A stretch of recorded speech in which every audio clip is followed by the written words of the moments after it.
attic. Hear that? Somebody brought a taser. Well, that's always a good time. Somebody got mentally abused, picked on by high schoolers. Well, you know. And there was a sleepover. That was a good part, though. Yeah. We had a cuddle group that consisted of 3 people.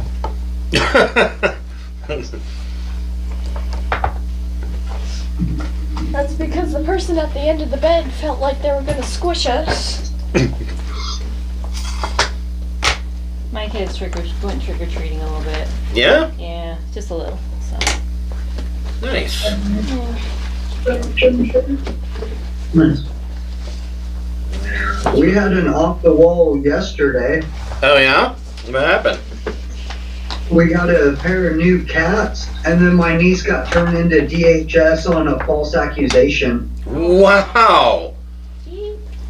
Yeah, that was fun. So, And something about, the kid said everybody was smoking crack or smoking meth, so she took her to the hospital and surrendered her to DHS. Oh my god. And they took it to my sister and was like, she's not on meth. What the fuck you guys talking about? what the hell? This will get resolved pretty quick with like a test, a pee test, but that is still very, very bad. Yeah, that's... Wow. It took like 5 hours. That is rough. Yeah, that's shitty. I'm glad. Especially for a 6-year-old. Right? Wait, a 6-year-old? I'm glad it's something like test, figure out it's not true. Wait.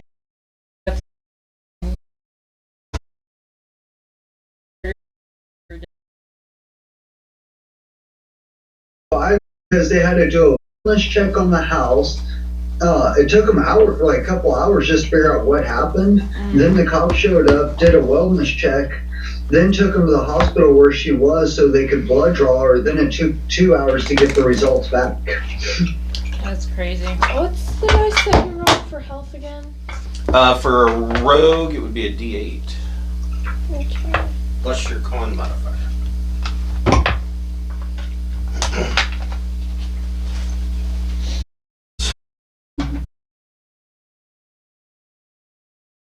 A mini that makes it look like he's cupping a fart and throwing it at people.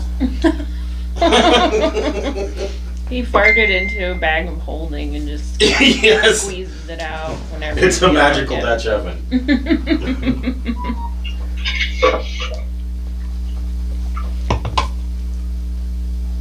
Oh, just so everybody in the group knows, I took a level on Claire to try to help with a little bit of support.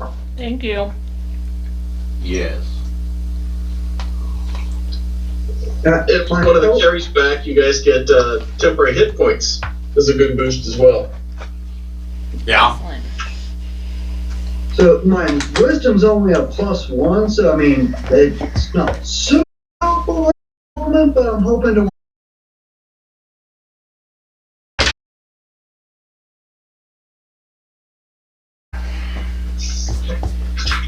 Dum-da-dum-da-dum.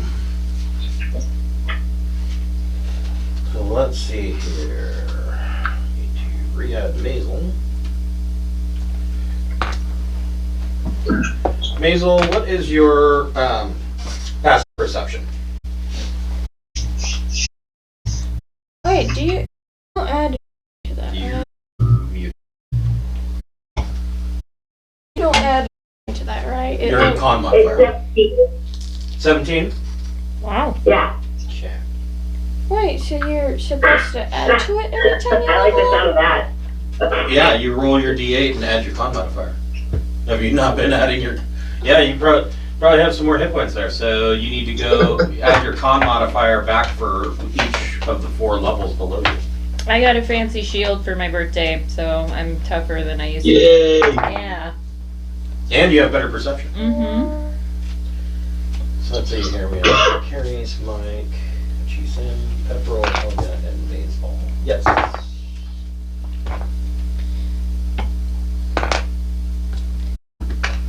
I imagine as maybe thing. and keep you busy. Yeah. At least that's my understanding. With the first one, you can still watch adult television, though. That's that is true. I watched all of Breaking Bad when I had my first one.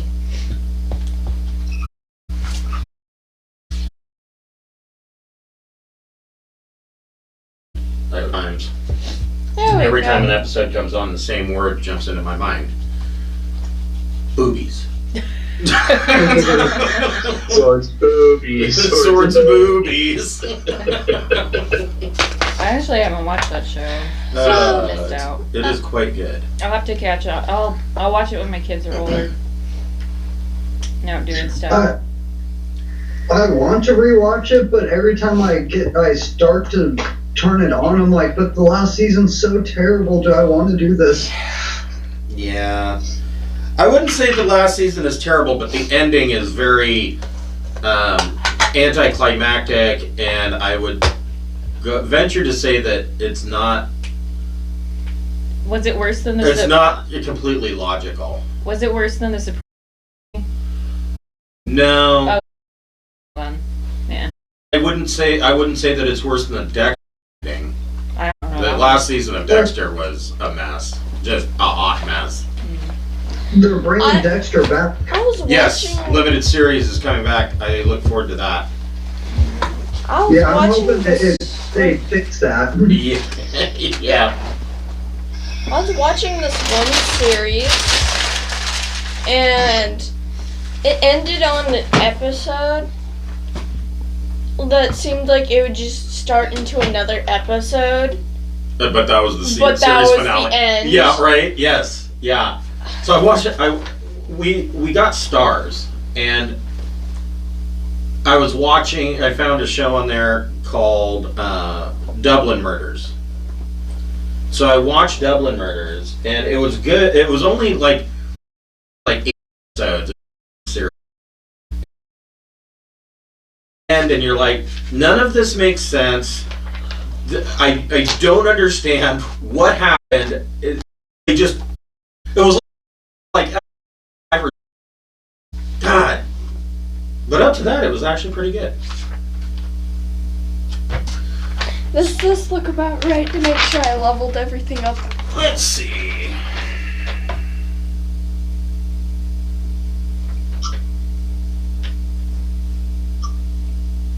So you have 42 hit points. You wouldn't have 42 temp hit points though. But I mean, if that's just where you're putting your That's just where I put it for now. no, that's fine. Yeah, that looks pretty close. And you actually have 5d8 hit dice. Oh.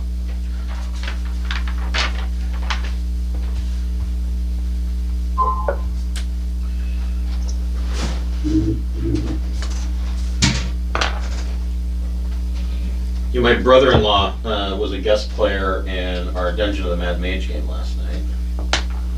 And it was very, so they got into a fight with a ancient red dragon that they were supposed to run away from, but the children, who are the cleric and paladin, decided that they really, really wanted that horde.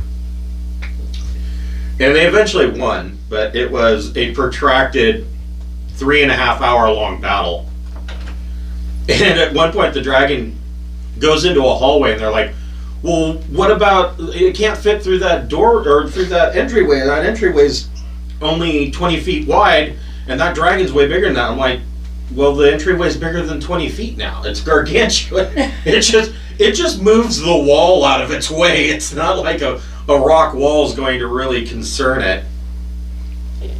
Not a dragon. It started dieting after that. It felt bad about itself.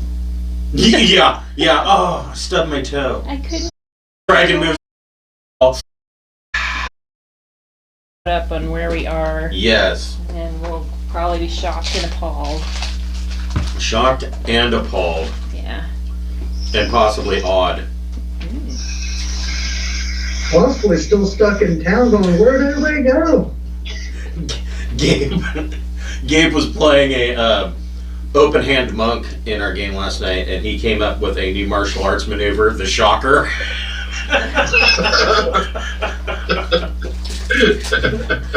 I don't know how many key points it uses. New, Chris. I don't know how many key points it uses, but it was effective. The shocker made a Gith Yankee Knight fall and go prone.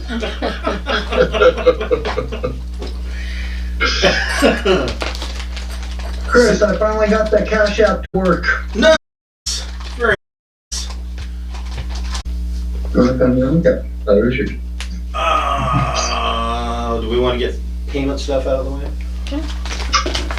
We'll take care of that. Welcome to Curse of Strahd, streamed live from the Greenwater Guildhall. Yes, it's in this pocket. We have some friends of the Guildhall, being Forest, and they are a fantasy and fairy tale themed amusement park near Salem, Oregon. What is that? It melted in my pocket. What is that? Candy or something? Yeah. Oh, no. They are a fantasy and fairy tale themed amusement park near Salem, Oregon. They have been forced to, due to the pandemic, they had to close their doors, and then they were able to open for a limited time, and it just wasn't enough. Now they're asked for the public's help, and they have a GoFundMe. That park is something that's near and dear to many of us. It is a wonderful place. The family that runs the park are wonderful people. We were actually thanked personally by Susan, who is Mr. Tofty's daughter and is in charge of the GoFundMe. And, What's your hands, man? if you can donate anything, even amount, they greatly appreciate it. And we hope that the Enchanted Forest is around for a long time in the future. And the next one, you'll see a tile on Twitch for TNC, that stands for Talon Claw. They are purveyors of wooden DM screens and dice vaults and leather dice trays and all manner of good things. I actually just ordered, and it should be on its way, I ordered a full set of wood D&D class themed drink coasters for our game table. So yeah, go check them out.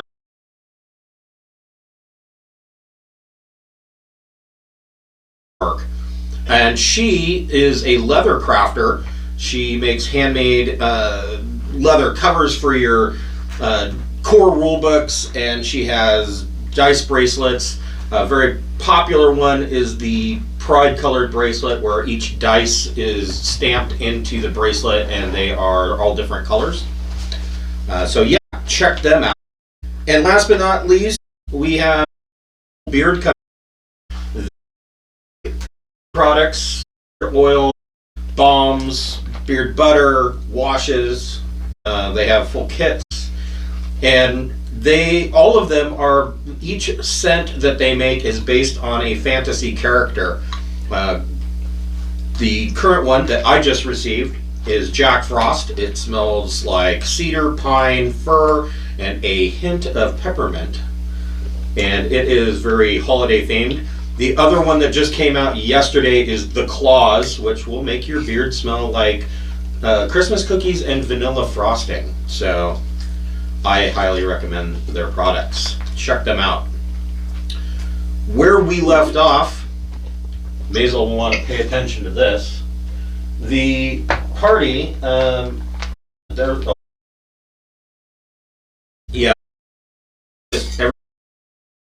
the party ultimately, in terms of St.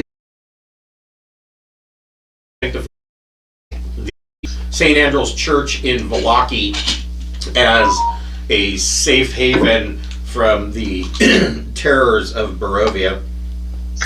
And then they attended the Festival of the Sun, which ended up just being a cluster. And the Burgermeister, Volokovich, tried to light the wicker effigy of the sun and failed because the rain and wind caused his torch to sputter out, and then the to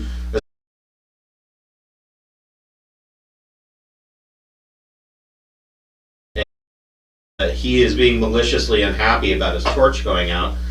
And then Lady Wachter tried to hire the party or convince the party to depose of the Burgermeister and put her in charge of the town as the new Burgermeister, which kind of happened. So Burgermeister Volokovich was killed in a subsequent fight with the city guards, and when he tried to arrest the party for malicious unhappiness, and his wife and Isaac Strahd carried his body back to the Burgermeister's mansion, and when it seemed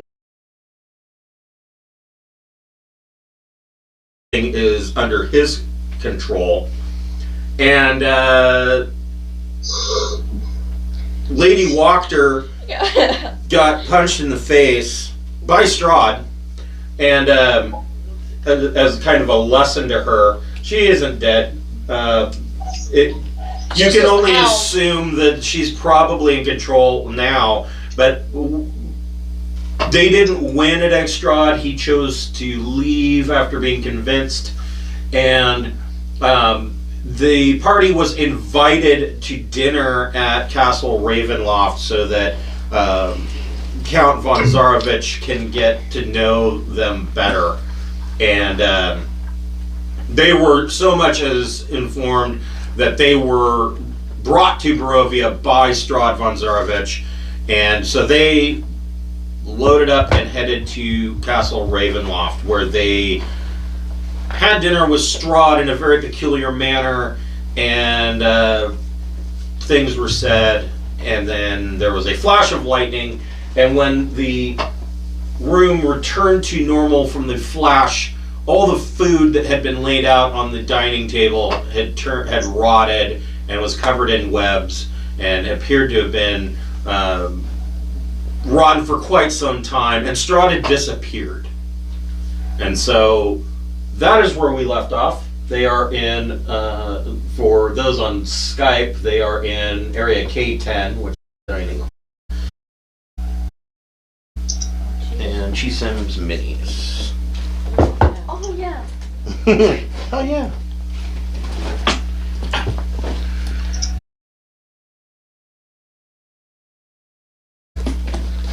So the flash goes off, and Strahd vanishes when everything turns to normal and the food is all rotten on the table.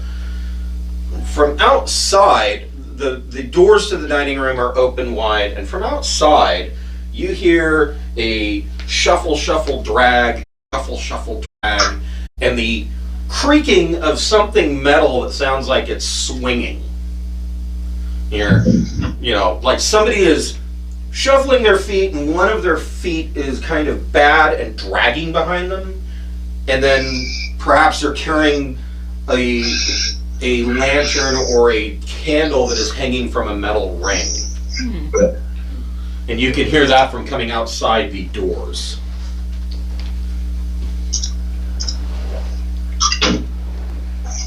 What would you like to do? Oh yeah, I also look like a ghost. Oh yeah, you had, well, I'm not sure what... I'm dead and kill it. I mean, your natural form kind of is off-putting. Pasty white skin, white thinning hair.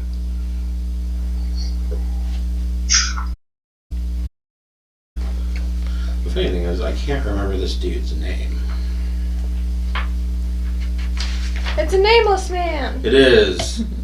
I know that he's really, really effed up, but beyond that, I have to... Hold on, let me open my picture book. I know what he looks like. Dum-da-dum. I forgot all the rings that you can embroider with, so I don't know if this is gonna work, but I'm gonna try.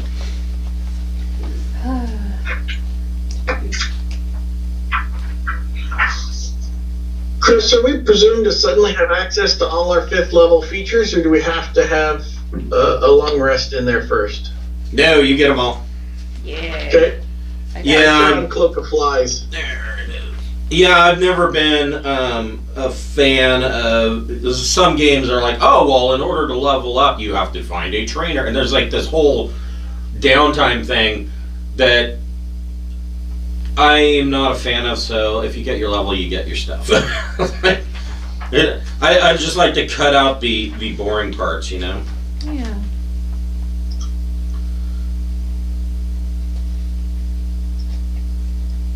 Unless it's a dramatic moment, if you notice in action movies, they never seem to run out of bullets.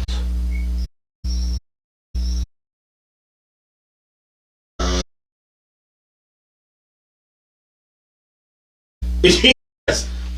Yes, where everybody starts working out and listening to 80s music. Yeah, get a montage. And then, you know, how everybody got so good.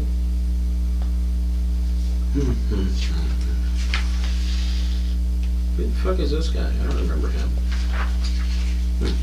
He looks interesting. And Chris, I'm not sure if Terry Mraz has answered, but he did answer me that he doesn't think he'll be on today. Okay. All right. Yeah, I assumed. Cooking hazard, so. Yeah. No fun until they're 3. Really? Is that when they stop? Yeah, that's when they stop trying to kill themselves with small hard objects so you can have normal things in your house again. That's what the taser is for. Shock collars. So, this guy.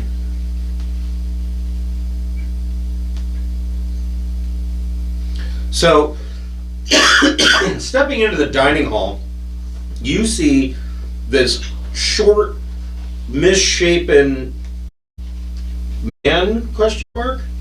He looks like he's about 9, and he appears shorter than that because he would be 9 if straight. He appears to be short because he has a hunched posture. The left side of his face is covered with lizard scales, and he has the ears of a panther. His left foot looks like a duck's webbed foot, and his arms have patches of black dog fur. And he's holding a lantern from a iron ring, and he steps in, shuffles in. There's like his left foot keeps making a slap like ducks do, and his right foot kind of drags behind him. And he comes in and he says, "Hello, my name is Cirrus Bellevue. I am the servant of the master, and he tells you that he has readied rooms for you for the night. Please follow me." Right. I'll follow him. I'd follow him to the earth. He seems like right.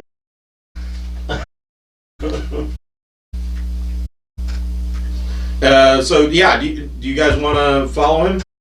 I'll follow him. Just not say a Sure. word. Okay. Just be a spoopy person. So Cyrus leads you through a maze of halls. Did you, as you're going, you can ask him anything you would like? I want to ask him if he's seen the legendary toy thing we were hearing about. Oh, the Clockwork Man? Yeah, the Clockwork Man. Yeah, from Toy Shop guy. He tells her, "Oh, you speak of Piddlewick. Ooh, is that his name? He's around here somewhere. He's a playful little one."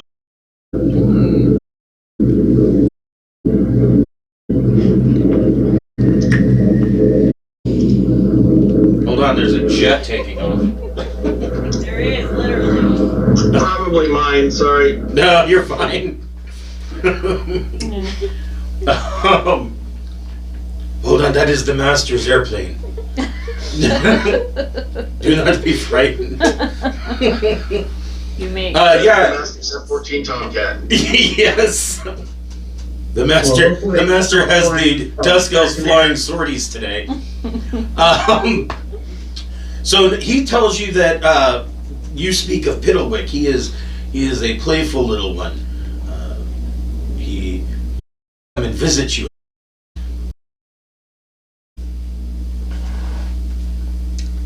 Bueller. Is Strahd... Oh, sorry, go ahead. Go ahead. Is Strahd actually a nice guy? What's his deal? Wow. That is a complicated question. How does Cyril feel about Strahd?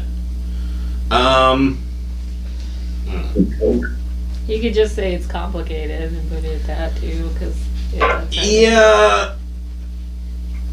Cyril tells you,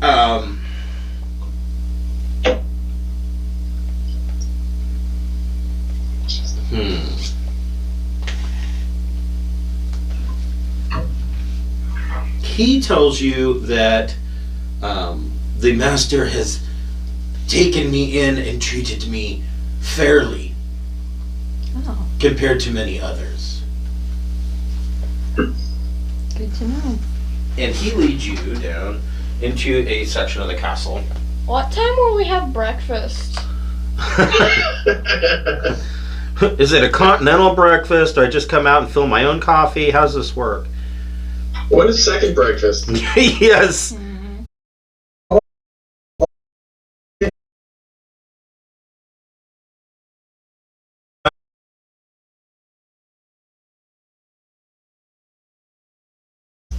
Optical? And dental. Does he get veterinary care for his weird... So as you're talking to Cyril, you notice that Cyril's mouth is, I mean, not that this is a shocker, but Cyril's mouth itself seems to be misshapen, like he talks out of the corner of the right side of his mouth. And I think at this point that's normal.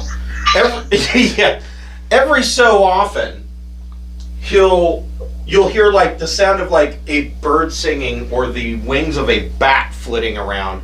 And when you look at him, out of the left side of his mouth, he's mimicking like a person who's happy with their job whistling. He is mimicking sounds that he's heard. Was it Anku? Possibly. That's a good question. Make an insight check, Karis. Somebody with less tact than my character should probably ask what's wrong with him. Right? Yeah. So, I mean, I don't want to sound rude, but what's your fucking deal, dude? Stop looking at me with your dwarfy eyes. 21 on an insight check. You got a 31? 21. Oh, okay. Well, 21's still outrageous. When you look this guy over, you know, and I mean, it's not easy because the castle is dark except for his lantern light, which unfortunately is fairly low to the ground because of his stature. But you look him over and he looks like, your first inclination when you look at him is you're wondering, is this guy an intelligent golem? Or is he, you know, what? He doesn't look stitched together, but you can tell clearly that there was some kind of magical experimentation going on where multiple animals and beasts have been fused into this humanoid body. And you can, when you're looking at him, you can discern no logical reason for things that were done the way they were done. You're like, why would he have only one webbed foot? What's with the black dog fur patches on his arms? None of this makes any sense. And he's got panther ears, and he's a hot mess, is what he is. Somebody went to Build-A-Bear when they were drunk. Right. Yeah, he's an arcane Build-A-Bear. he leads you to a suite that is connected to. It has a connecting room. Have a large place, and there are a series of beds. Answer to your question about when is breakfast, he tells you that he will have servants set out something for you in the morning in your sitting room. If it's leftover, it's.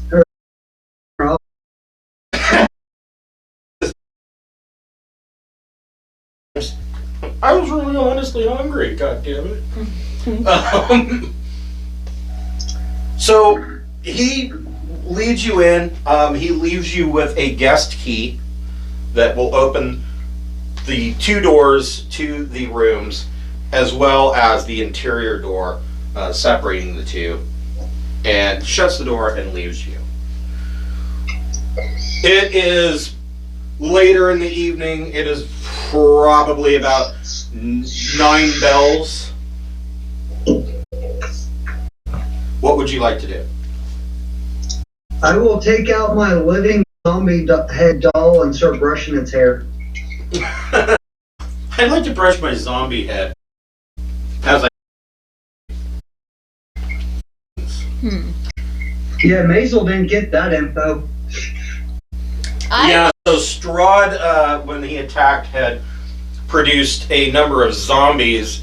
And the thing with those zombies is if they take 5 or more points of damage in a single attack from slashing or bludgeoning damage, I believe, part of them falls off. And that part is still alive and will attack you too.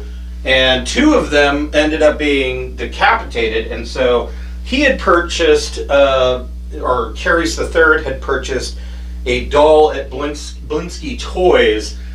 A headless doll comes with multiple that you can. He opted to instead. He likes to sit there and comb the zombie's hair, and of course, while he's doing it, the zombie head is gnashing and trying to bite him.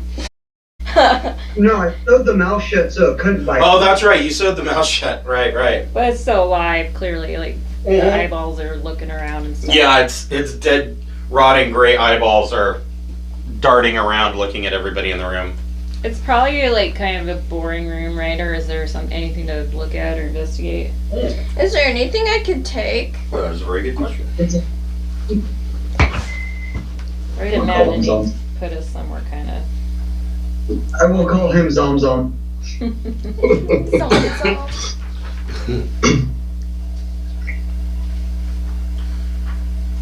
So as you were coming to this room, torchlight flutters against the walls of this vaulted hall. To the east, an arched hallway stretches for 20 feet, ending at a spiral staircase that goes up and down. Next to the hallway, armor, oiled and glistening, stands at attention in a shallow alcove. To the west, large light escapes through the opening. Swells of organ music come from behind the doors, spilling their melody of power and defeat into the hall. The room...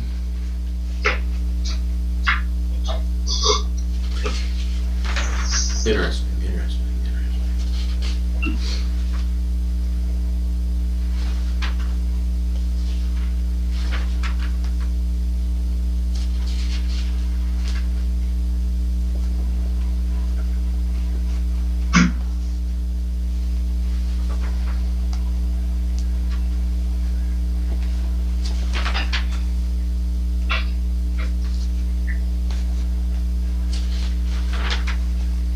Here we go. The large bed sits in the center of this room, its 4 corner posts supporting a black canopy trimmed with gold tassels. Several comfortable divans are placed about the room. There's a banded door in the west wall and a smaller banded door in the east wall. As far as interesting things, it's a comfortable room. There's a small table or a seating area where you can sit and with a polished silver mirror, and there's a silver-handled hairbrush on the table and a small powder puff for the ladies that want to powder their nose. The room is well appointed. There is a fire lit in both fireplaces, and other than that, there's not a whole lot in here. Okay, I'll brush my hair. Paladin's gonna brush her hair and do her makeup Get ready for bed. stuff.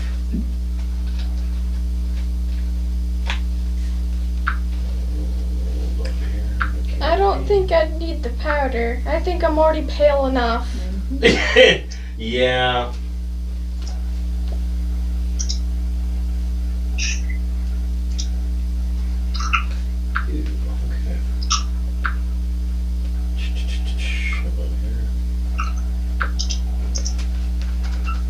So, yeah, do you guys want to bed down for the night, or are you going to go exploring the castle? What do you want to do? There could be valuable stuff. I'm not very mischievous. I think I'm gonna probably try and rest. I feel like I would want to explore. Okay. You sneaking out? You taking anyone with you? Does anybody want to go? Waiting step by I'll go along. I'd like to test out new powers. Do you want to go wander the castle tonight, or do you want to go sleep? What's everybody else doing? Seems like having a I bet we'll go to the house with Walker. following Carrie's. Okay. Mike and Carrie's will go wander with the group. All right. Split the party. Yes. Everybody split up. We'll be able to cover more ground that way.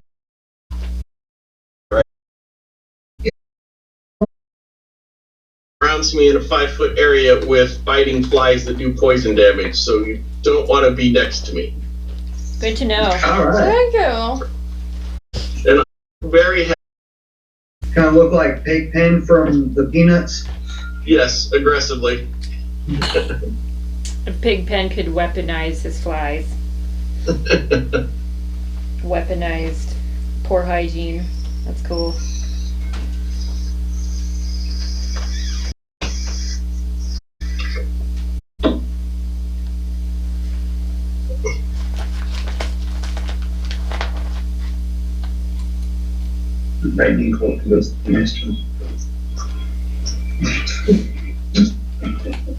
I don't know why you guys are going out wandering. I'd be scared of Strahd, I guess.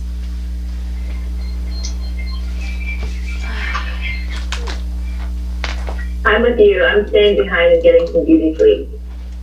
So Kristen mentioned this, but Strahd like flew in from the sky on like a magical like death horse and like did a bunch of legendary actions, and I might have died if he hadn't rolled like crap like every single time.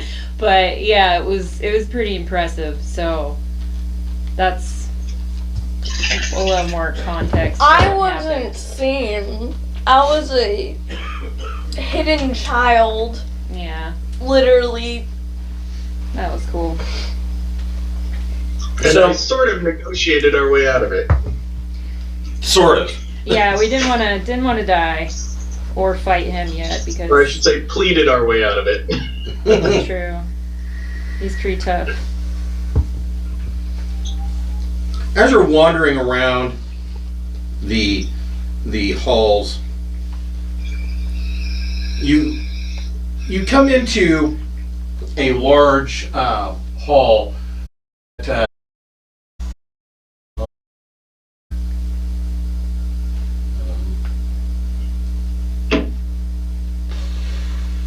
okay then, I don't see it. You come into a large hall. This grand hall is choked with dust and stretches into darkness ahead. Webs hang from the arched ceiling like drapes, and life-size statues of knights line the hallway on both sides. They're to be watching.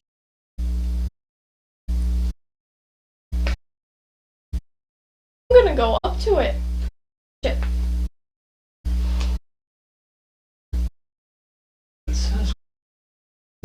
Oh. So, on K14, the end of this hall, with these knights watching you, there are a large set of double doors. You gonna go through them? What do you think? Yeah, probably. We're here to explore. So you open the double door. So Chisim goes up and opens the double doors. Dim colored light filters through tall, broken, and boarded up windows of stained glass, illuminating the ancient chapel of Ravenloft.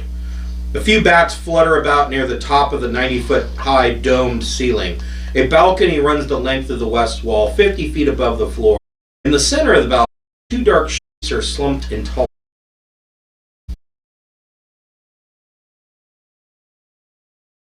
Stands upon a stone platform. The sides of the altar are carved with bas-reliefs of angelic figures entwined with grapevines. The light from above falls directly on a silver statue. A cloaked figure is draped up over the altar, and a black mace lies on the floor near its feet. Everybody make an investigation check.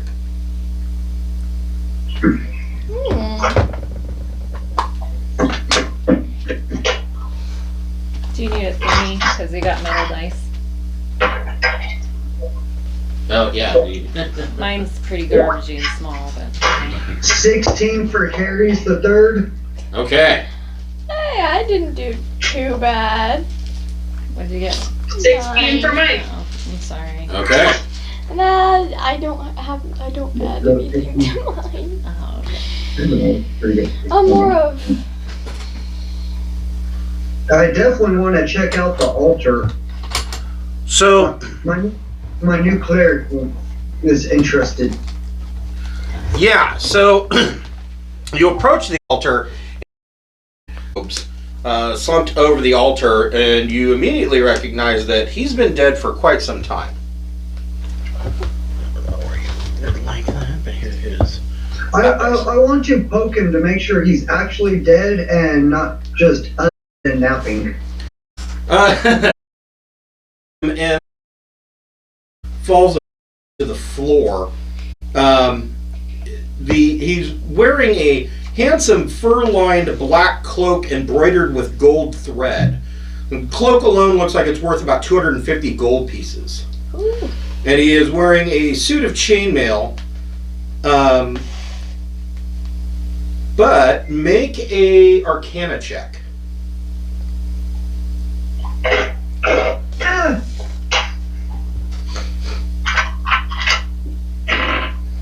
Oh, nice. What is that? That'd be a 23 on that. So, the mace, the black mace that's laying on the floor next to him, you clearly can see that this mace is magical. I will pick that mace up. Okay. Does anybody have an identify spell?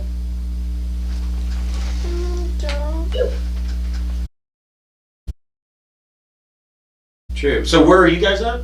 We're sleeping in the room. Oh. We're in beauty sleep and staring at our phone. So, Amazel, you get the benefits of a long rest. Woohoo.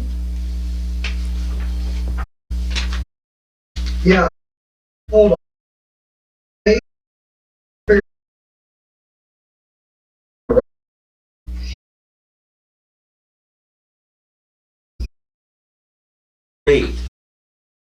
Okay. Hold on.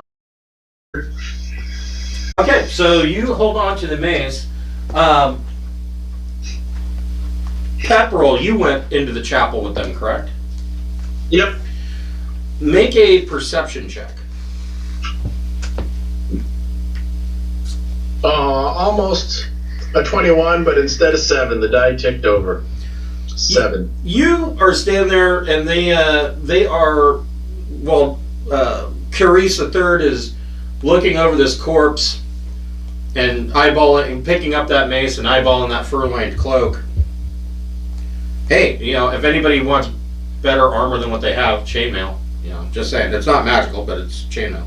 You notice on the other side of the altar, lying on the floor, is the hilt of a sword. It's just the pommel and hilt. That's it. No blade. I'll go over and have a look.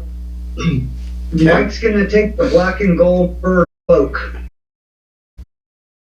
Dinner. Nothing shows off the pleats in a kilt like a fur-lined cloak. Right? So you investigate this sword, and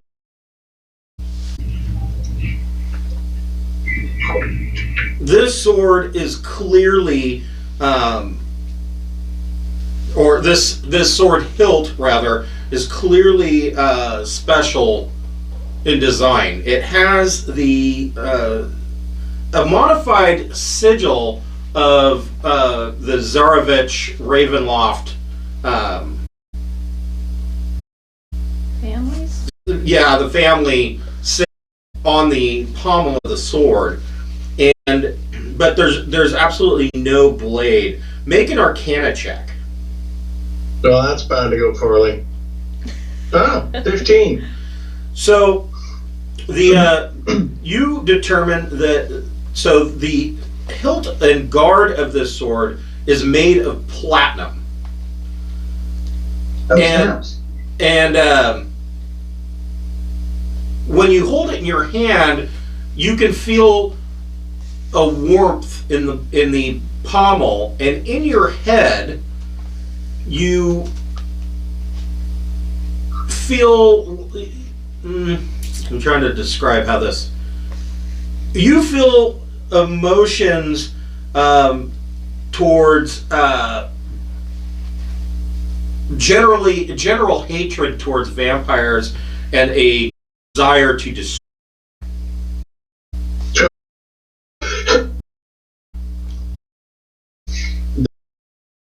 Or that it's capable of producing blade, or does it seem entirely naked?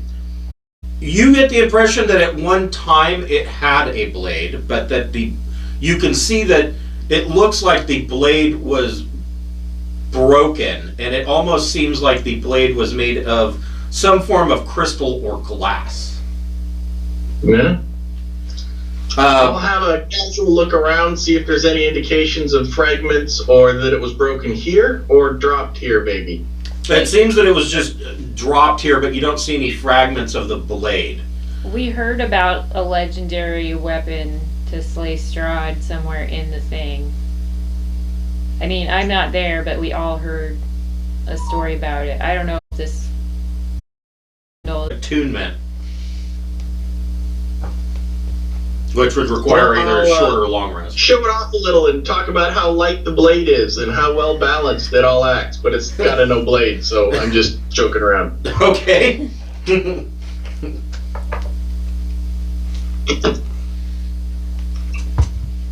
So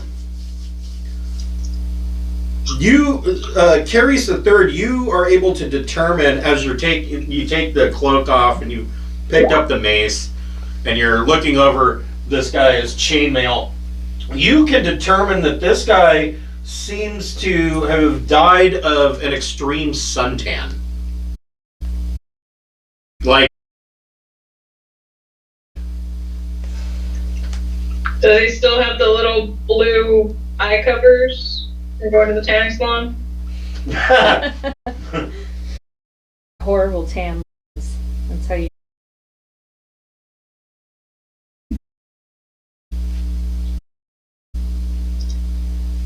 so No, I wear half plate. You should take it and get your AC up. That's nice. I lose bonuses if I wear Wait. any armor, so Doesn't it give I'm you? gonna go ahead and take it with me, and I'll take it back to the rest of the sleeping people and see if they want it at that point. I mean, It gives you disadvantage on stealth. I think. for chainmail, I swear it does. it I took it character, so chain shirt is not. it depends. Yep, chainmail is disadvantage on stealth checks. So yeah, I wouldn't want that. Yeah, that's probably not very good for Rogan about. And Yeah. it requires strength 13, but it gives you an armor class of 16. I don't have strength 13. have strength 12.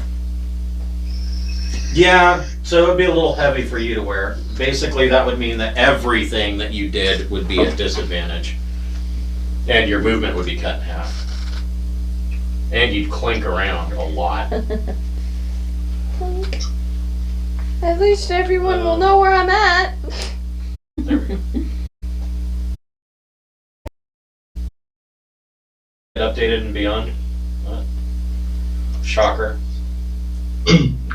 We had a we As long as I calculated it correctly, I'm good now. we created Gabe's character in Beyond last night, and man, there's so many mistakes. It's just you backward engineer it, and it's like, yeah, it's playable, but Jesus, guys, come on, how hard is this? Hit points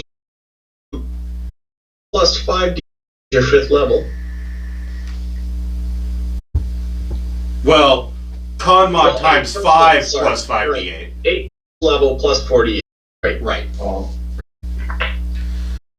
So, what do you guys want? Where do you want to go from here? I'm back. I'm ready to go.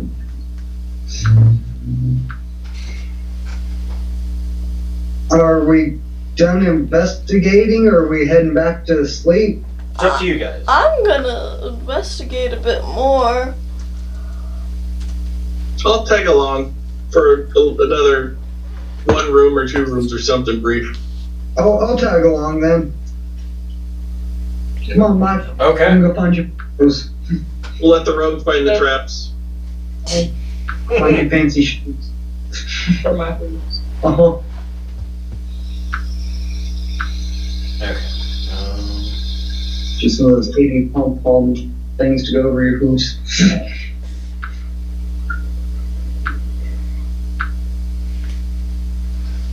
You leave the chapel.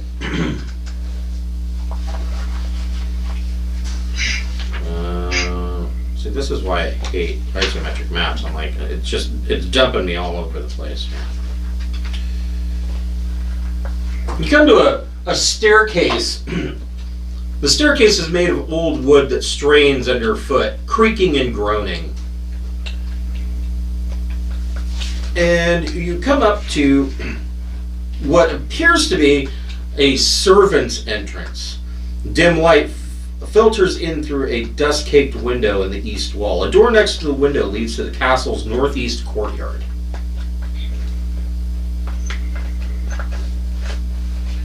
Everybody make a perception check.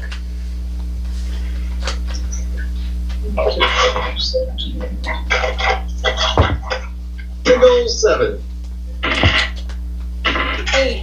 Wow. Y'all are getting sleepy. Perception? Yeah. 16. 20 for Mike. Oh. What about Maisel? Oh, Maisel's sleeping, right. So, Mike and Carries the Third, there is a very faint, extremely low frequency thump. It's almost so low and so quiet that you don't even hear it so much as feel it. And what you're feeling is something along the lines of pum pum, pum pum, pum pum, and it just repeats over and over. You can even feel it in the walls. Edgar Allan Poe? I'm sorry? Was Strahd friends with Edgar Allan Poe? They seem like they'd probably get along. I will try to focus on it and see if I can determine if it's coming from outside the room, inside the room, if the, like, echolocation. What the fuck is that coming from? You're not really able to determine where it's coming from. It seems to be coming from all over. And as you're looking around, you see around the corner a very pale-skinned, dark-haired woman dressed as a chambermaid, and she comes up to the group and says, "Oh, you shouldn't be moving around the castle at night. It is time for rest." Busted. But what's that sound? Like, do you hear that? Am I going nuts? Do I have a tumor? Do you hear that? Do you smell toast? I'm Listen, do hungry. you smell that? Yeah. She says, "Oh, at night you hear many strange things."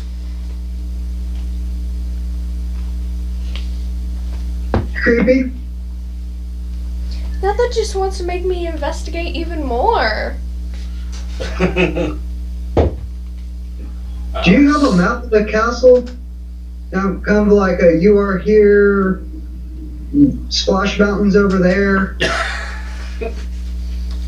Splash Mountain sucks. It's filled with blood. That sounds like fun. She kind of dodges your question. Says, "Here, I shall lead you back to your rooms." Hey, you skipped our question.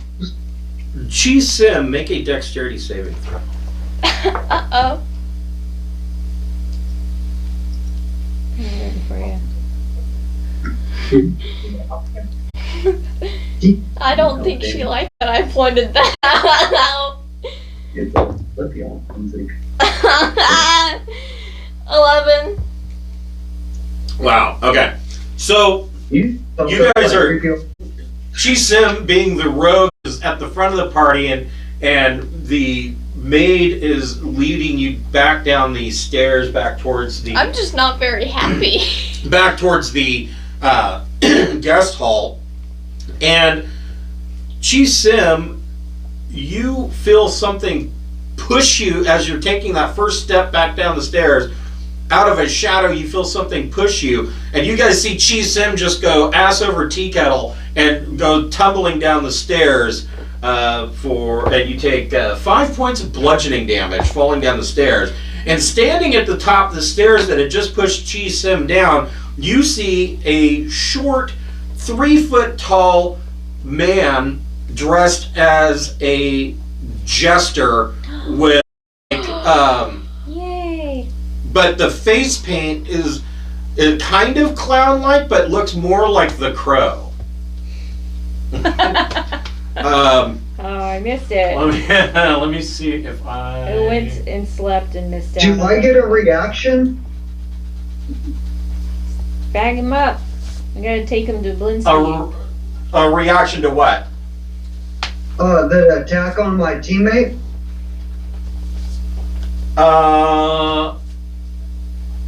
Maybe. Hold on a second. Burning hands, motherfucker.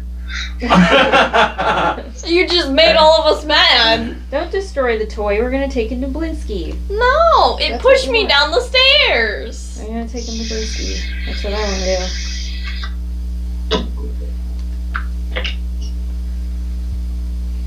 I should have ventured out and had an but nope. Just went to sleep like a paladin. It looks like. Oh, cool. Take him out. Oh. I thought you said take him out. Oh, cool. Kill him. With fire. Yeah. It just pushed me down the stairs. Yeah, does Carius the Third want to have a reaction versus this tiny little man?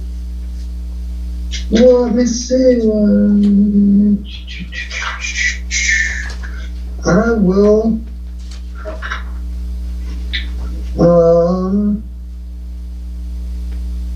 Yeah, I will. I will do a reaction. Okay. Let's see. Yeah. Don't nice of me. Don't do that. How far away am I from it? Like 5 feet. Oh, it's right next to me. Yeah, it's hiding in the shadow.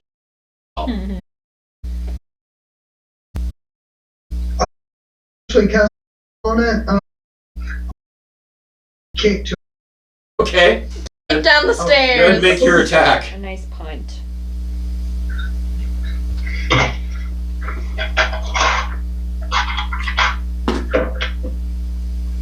15 to kick it. Yeah, that hits. Unarmed attack, would that be a 4? Nope, it's just your strength modifier. That'd be 0. So he takes 1 point of damage.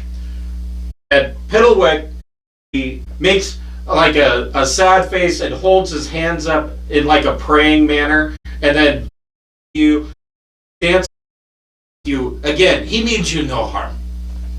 He just pushed me down the stairs. I love Piddlewick. I'll lean forward and stick out my hand like you're gonna let a cat sniff you before you pet it. He comes over and takes your hand and puts your hand to his forehead and in kind of a supplicating manner.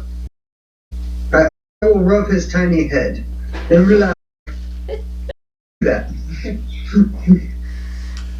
He steps back and bows to all of you, and as you, the maid says, "No, come on, come," and she goes back to leading you down the stairs to where Chi Sim is sitting in a bundle at the bottom, and Piddlewick is following you, just acting like he's a part of the group. Can we keep him? Can we keep him? If he doesn't push me down the stairs again. I'll take care of him. In every, I want to imitate Piddlewick's dance. Yeah, Okay. He's the best. in As every, I'm walking up the hall, I will keep patting my pockets to make sure the fucker's not trying to pick me. in every time I have run Curse of Strahd, Paladin in the party always wants to make friends with Piddlewick. Always. You know what? He's my god. Since now. I'm I've gonna break seen my arm. him. No, I'm just kidding. I'm gonna turn into him. Can you humanoid? I don't know. Or is it not straight human? He is a construct. So, Oh man. yeah. He is a construct. Yeah, if he's playing games, I'm making sure he's not stealing my shit for fun. And he's carrying like a little baton that looks like a straight candy cane stick. And he tucks that into his belt, and as he's following the group, he, in a pouch on his belt, he pulls out 3 little red balls and is juggling them. He's the best. I'm gonna get him. I think otherwise. Yeah. The maid brings you back to your chambers and says she kind of runs her hand along the shoulder of Mike and says, "If you need anything, please call." What?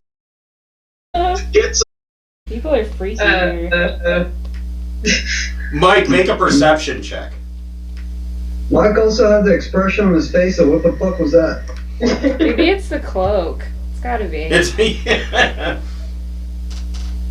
it's the kilt. It's always the kilt. On her 17, when she runs her hand along your shoulder, you can feel her hand is ice cold. You can feel it through the fur-lined cloak. Oh wow. And it's almost like a numbing sensation. And she winks at you and says, "Yes, feel free to call if you need anything." And she wanders off down the hall. Man. Carrie looks at Mike. Old per se. She looks like she's probably in her 30s, which I guess in Barovia is old because they have.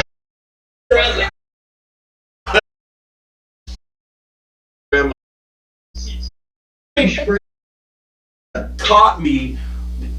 Her form becomes more shadow-like as she's moving further down through the torchlit hall, and it almost looks to you like instead of walking down the hall, the middle of the hall like a normal person, you see her kind of, her dark form kind of crawl up the wall to the ceiling and just.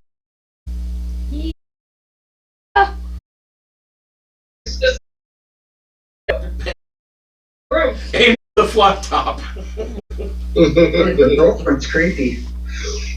Nope. Just wait till she gives you a hickey. So, you are you all bedding down for the night then? Sweet dreams. Pepper will, yep. As you come into the guest room, you can hear the very quiet, subtle snore of Maisel and the nasally rumbling of Helga. Yeah, that sounds alright. Because anybody named Helga, of course, is going to have a raspy snore. Mm-hmm.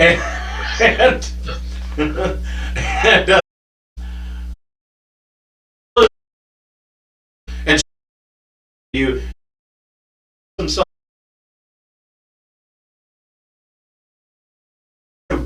Also, he like one eye. It's like when you find one of those old baby doll heads, you know, when you're off in the forest or a lost field somewhere, and it's been out in the weather too long, and one eye just kind of doesn't want to open all the way. And so he's sitting there like that, and looks like he's just going to be intent upon watching you sleep. I'm gonna take my cloak off and put it on him like a blanket. Okay. That's a good idea. I'll probably help you rest. You put your cloak on him like a blanket, and he kind of cocks his head at you and kind of snuggles up in your cloak. I'm gonna set, when I lay down, I'm gonna face my zombie head facing him so he's being stared at while we sleep. Okay. You'll probably like that. Man, you guys got some really creepy toys.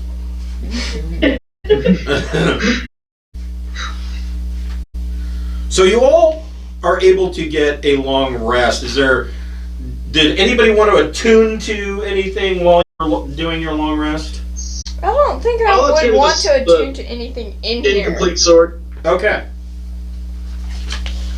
Do I need attunement for the hammer? I need to? For the Or the mace, mace? yeah, let me double check.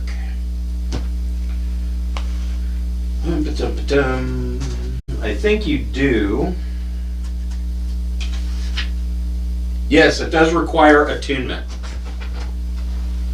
I'm gonna hold off on that until I can check with the rest of the party. Maybe they have the identify. I'm gonna hold off on that. Okay. Is the cloak just fancy or is it magical fancy? It's just fancy. Alrighty. So, We'll get it enchanted for you next time we found it.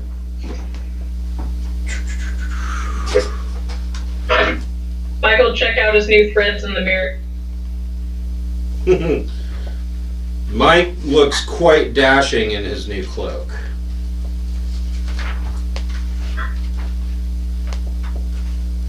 So, Pepperell, you attune to the sword, and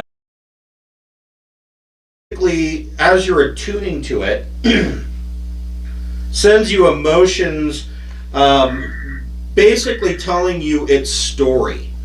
The Sun Sword is a unique blade once possessed by God's brother, Zarovich. In original form, it had a plastic sword and a thin crystal blade as strong as steel. Strahd employed a powerful wizard to destroy the weapon after Sergei's death. The first part of the process required the hilt and the blade to be separated. While the wizard was busying himself with destroying the blade itself, his apprentice stole the hilt and fled.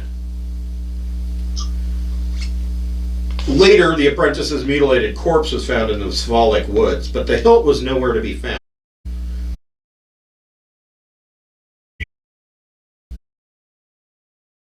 Well, the first thing to know is ancient, good.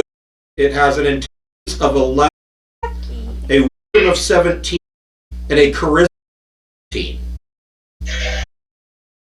It has a normal the Sun Sword's special purpose is to destroy Strahd.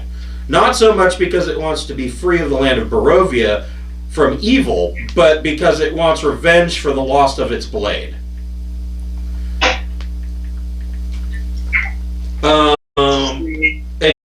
You get a sense that the blade is harboring a fear of being destroyed. Now beyond that,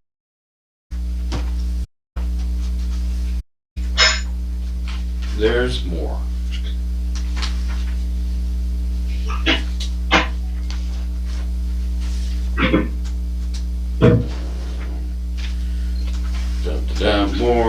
More. See if I find it.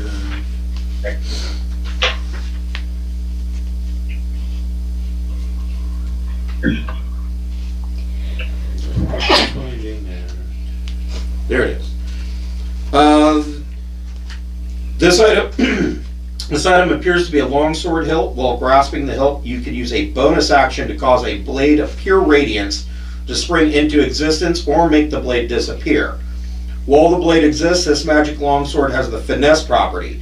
If you are proficient with short swords or long swords, you are proficient with the sun sword. It is a +2 bonus to attack and damage, which deals radiant damage instead of slashing. When you hit an undead with it, the target takes an additional 1d8 radiant damage.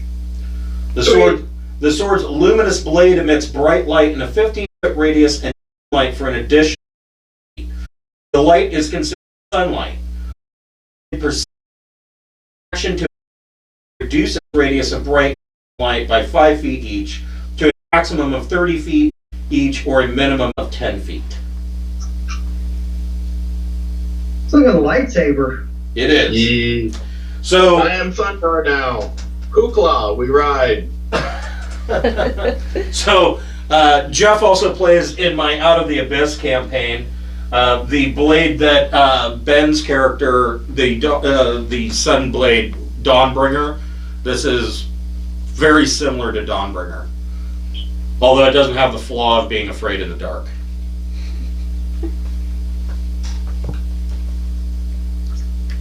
Pepperell is afraid of it anyway, so just by coincidence.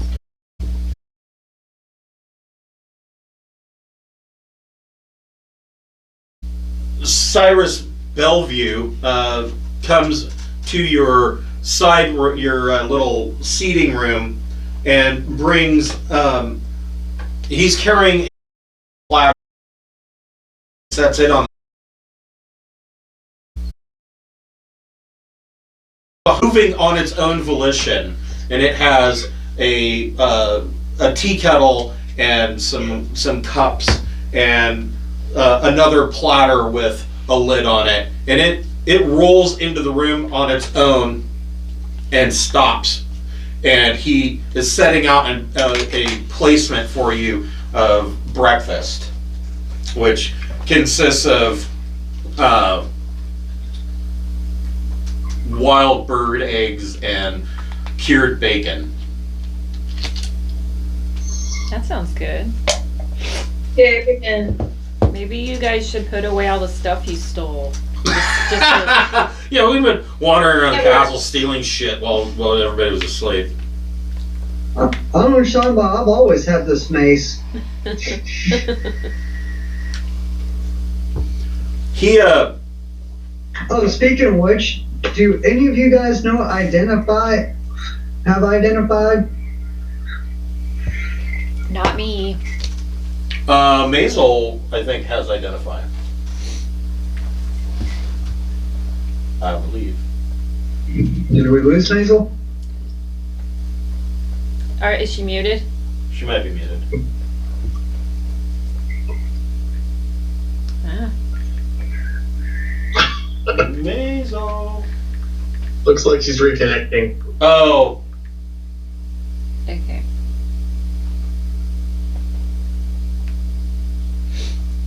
Hold on just a moment. I'm keeping the sun sword stowed for now. I don't want it Out. too visible. Don't want to wander around a vampire's castle making you aggro. There's I don't know what Maisel. happened. I couldn't unmute myself. I'm here. Okay. Yes. Okay. Would you please identify this that I have found that I've seen to have had always? Yes. Totally didn't steal it. I totally didn't steal this mace. So, Stolen mace. Maisel casts Identify, and It is a Mace of Terror.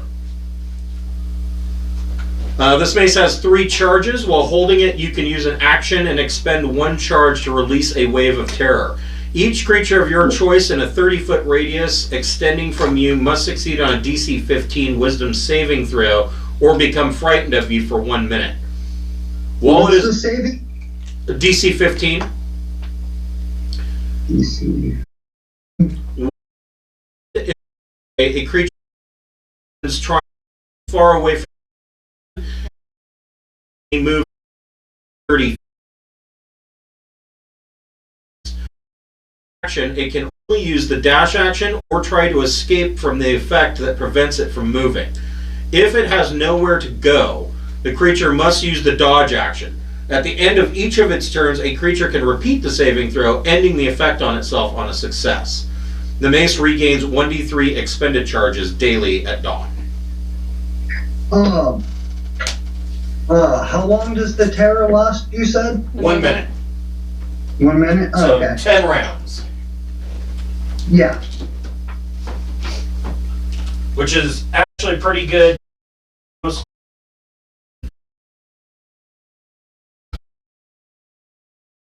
That's exactly what I was thinking, is that it is effectively it is turning, but they don't have to be a fiend or undead.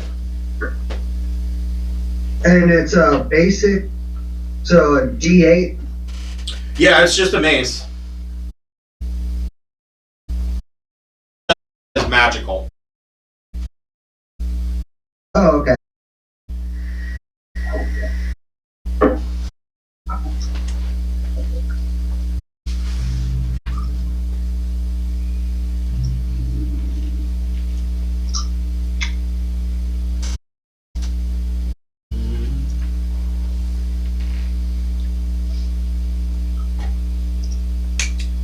Dum-da-dum. Coming from down the hall. And you said I do have to attune for it? Correct. We'll go ahead and attune for it. Okay. We can count that as the attuning to it on the back end of your long rest. From down the hall, you hear a young girl's voice saying, calling for Cyrus. Cyrus, I need you to draw me a bath. I want to look the most lovely that I can for our master. I am going to go find that child's voice. So you poke your head out the door of the sitting room that you're in, and you see a fairly pretty young woman. She looks like she's probably anywhere between 18 and 20 years old. She has dark brown hair that she is wearing up, and she is wearing a black lace choker with a ivory and cameo around her neck, and she's wearing lavender and light purple dress. The light purple being saffron on the shoulders. She's quite pretty, very blue eyes, and she says, "Oh, I wasn't aware that we had guests." What's her name? That's a good question. The chambermaid? No, the... Oh, the girl? Yeah. She says, "Oh, how rude of me. My name is Gertruda." We were looking for her, Oh, weren't yeah. we? Does she know her family's looking for her? Are you... Okay.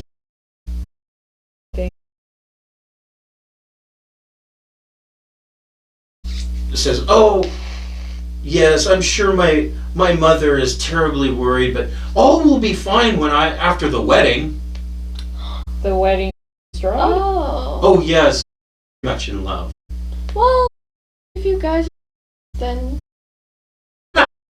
Oh, good. True It's love. When she steps in the sitting room, that she quite Can She- I and she- smell if she- she's a vampire or not with my evil spirit sniffing? You do not catch the scent of evil from her. Okay. So I can be like, he's a vampire, right? Like, he's not gonna. Oh yes, but he's not the devil that all of the Barovians make him out to be. He is my beloved. I mean, the last time I saw the maid, she walked us back to our room and then left. Can I leave her to her thing?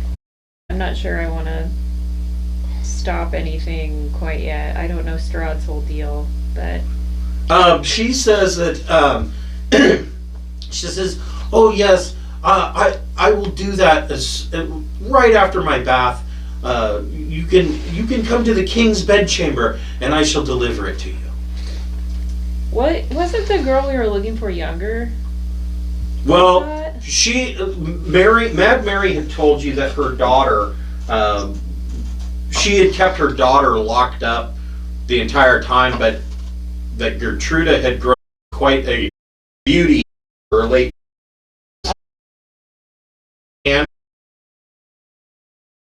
I know, he has my cloak. I love him. he is not in the room. Oh, did he take my cloak? Or did he leave it?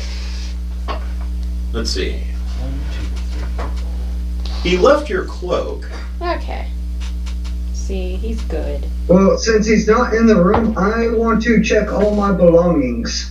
I'm gonna check all my pockets. I mean, he didn't take my Shit. cloak, so... Pepperell, what trinket did you have at the beginning?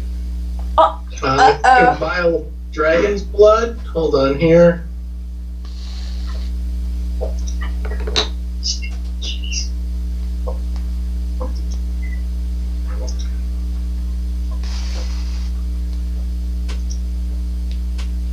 Gotta find where they put that now. Usually it's just under equipment, but I don't know.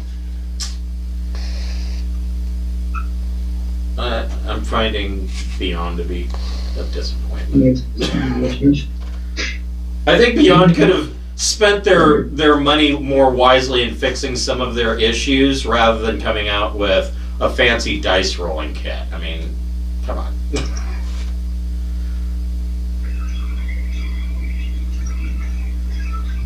Not to mention the fact of what they're charging Vial for of dragon digital blood. dice.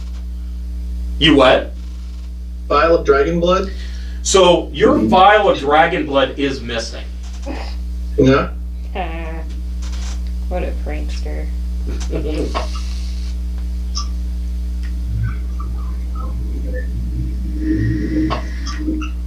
So what would you guys, I assume you guys finished eating your breakfast. It is quite scrumptious, all very fresh and not rotting in any way, or poisoned. And probably about the hour goes by, the hour of your lunch, and during this time you're eating. Cyrus Bellevue leaves. He excuses himself. I must go take care of Lady Gertruda's bathwater, and he leaves.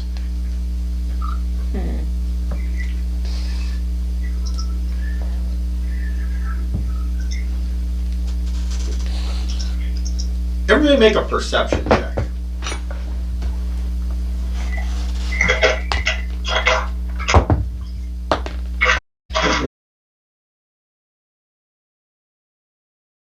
Yeah. 6. 23 from my. Wow. Okay. So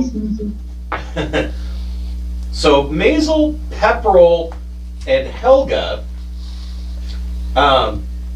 you notice that as everybody's putting their armor and gear back on, you notice that Mike's kind of rubbing his neck, and you notice that there are 2 small puncture marks on Mike's neck, and a fair amount of redness and bruising. Jeez. I think Mike's girlfriend came to visit him last night. I guess so. Necking with the vampires again, huh? Necromancy. Mike's gonna check himself for fangs. In all the spots. Yeah. Normal men are fangs. I caught undead herpes, guys. This hickey's getting syphilitic. No, Mike doesn't have fangs, but Wait. and it doesn't. No.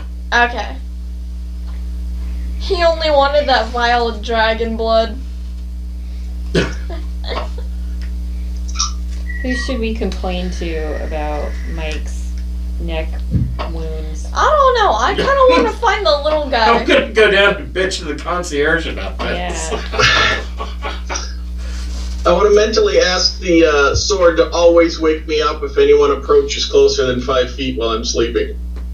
You get the emotional response of somebody standing at attention and saluting to you. Heil Pepperell. I will make sure I'll turn into a something little so I'm barely seeing. I mean, is Pepperell sure that he wants to wield this? I mean, every time you pop the blade, he's gonna get suntanned. Yeah. Yeah, I think he might Pepperell's need more of a tan. moon blade kind of person. Well, I am going to reduce its luminance all the time, so it won't glow. So it'll keep it down to 10 feet. Well, I don't think the description says there's a lower limit. Yes, there's a minimum of 10 feet. Oh, okay. I didn't catch that Yeah, part. maximum of 30 feet, minimum of 10. So you can reduce it to it shedding bright light for 10 in a 10-foot radius, and dim light for an additional 10 feet. Oh, okay. And the blade is sunlight, so in that radius, things like vampires are going to be at disadvantage. I'll take it if you don't want it. Oh, no, I want it. I forgot why Gertruda's mom, kept her locked up. I can't remember if that was a good reason or not. Every time Pepperell pops his sword, he puts on some Ray-Bans. Highlights my cloud of flies. And then Yes. they die against the blade. So nice flies. Yes. Too bad I have this image of when we were camping on Government Island when all of those mosquitoes were on your back, and I said, "Hey Jeff, can you shake for a minute?" And this cloud comes off of them, these tiny little mosquitoes. Yeah, it was. Yeah. Man, I remember when I went camping once. You know those camp robbers? You know, the birds? Oh yeah. One tried to steal my scab, and then one of them stole my underwear. Oh, man. One time I jumped in the river. Somebody took my underwear and threw it in the fire. Jeff still laughs about that. That might be the funniest thing I've ever witnessed. Still So after you finish with breakfast, you head out and you kind of make your way haphazardly to the king's bedchamber. You find a couple of areas. You travel through an area, leaving rubble strewn about the floor. Overhead, the beams of Ravenloft's roof are exposed. Lightning from the dark clouds above spring.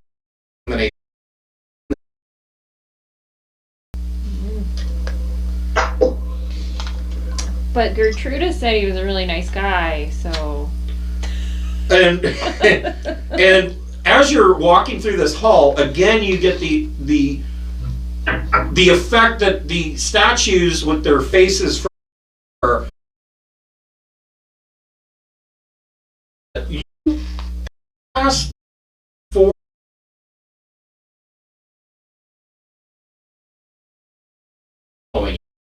as you're. I didn't steal anything, so. I didn't I know. feel And you see anything. one of the statues of a woman is crying. Oh, that's so sad. Yeah, weeping angels. Mm. And you can actually see wet tears coming down out of the statue's eyes. That's pretty creepy. That's a nice decoration. Make a religion check. There we go.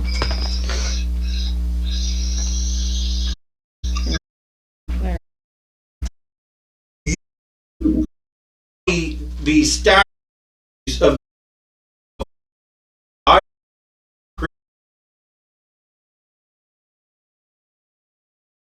a spirit. Creepy. That's lovely.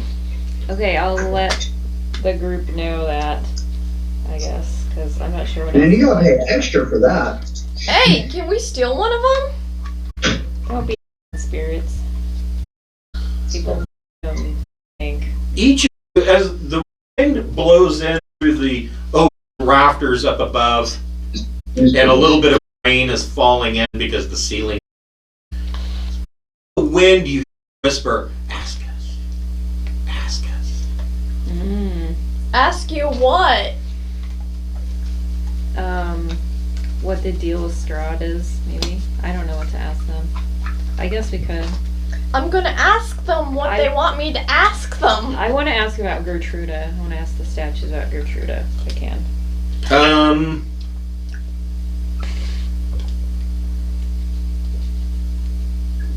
The statue that is weeping, the facial expression on the statue seems to change from one of frozen in terror to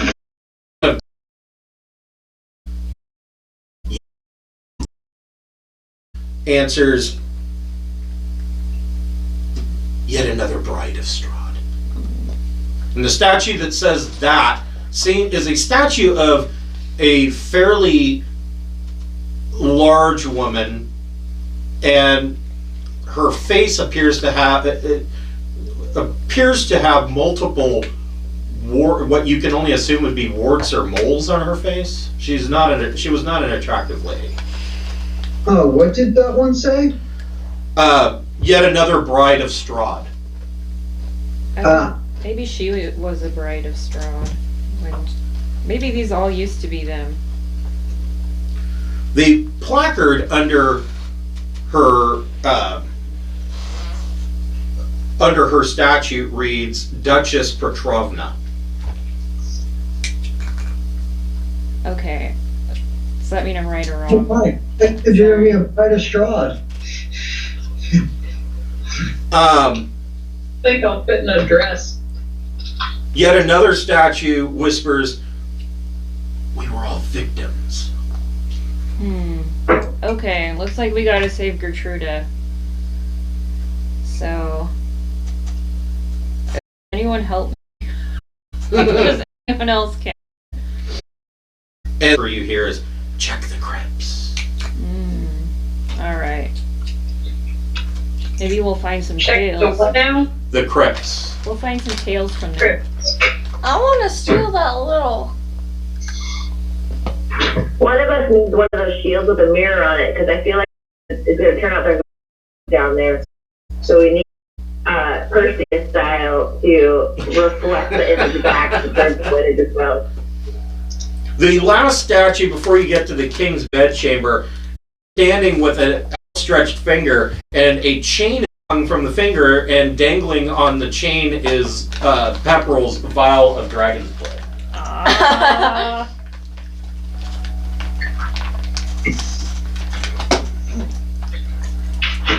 You gonna get that back, Pepperell? I suppose. I hate my family, so it wasn't exactly a cherished memento.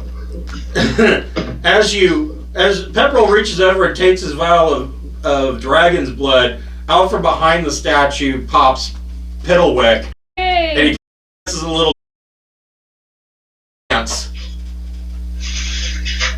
Since he's dancing, I will pull out my flute and play a little melody for his dance. And he starts to clap and dance as you're going along. That's just great. I will yet again imitate his dance. Okay. This is just comic.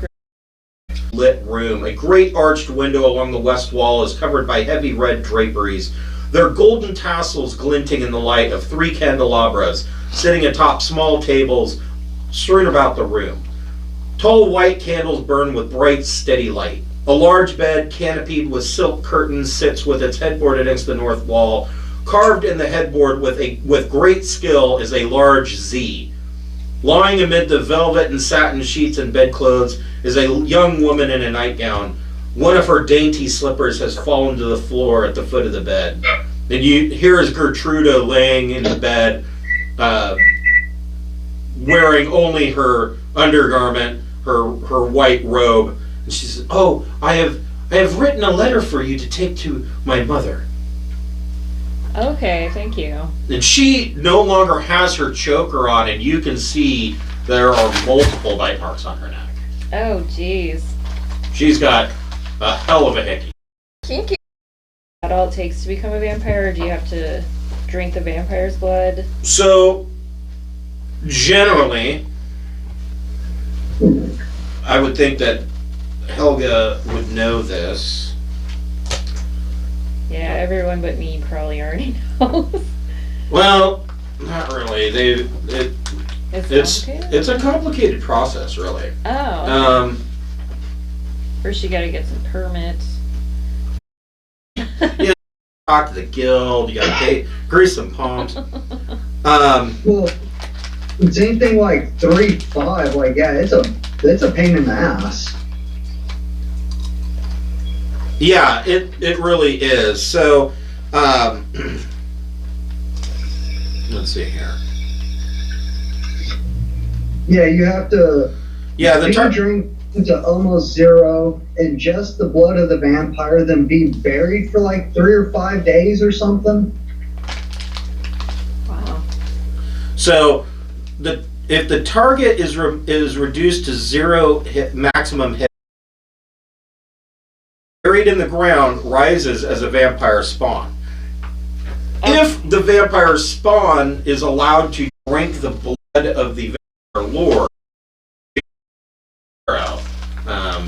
but you can tell she's clearly been drained quite a bit. Okay, so she's anemic, she's not thinking straight. Yes. She's also young and dumb. Oh, So, clearly. yeah. I mean, she was probably dumb before she was charmed. So, can I ask her how?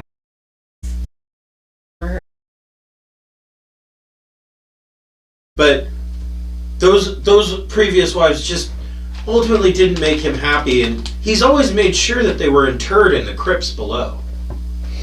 So she doesn't know how many?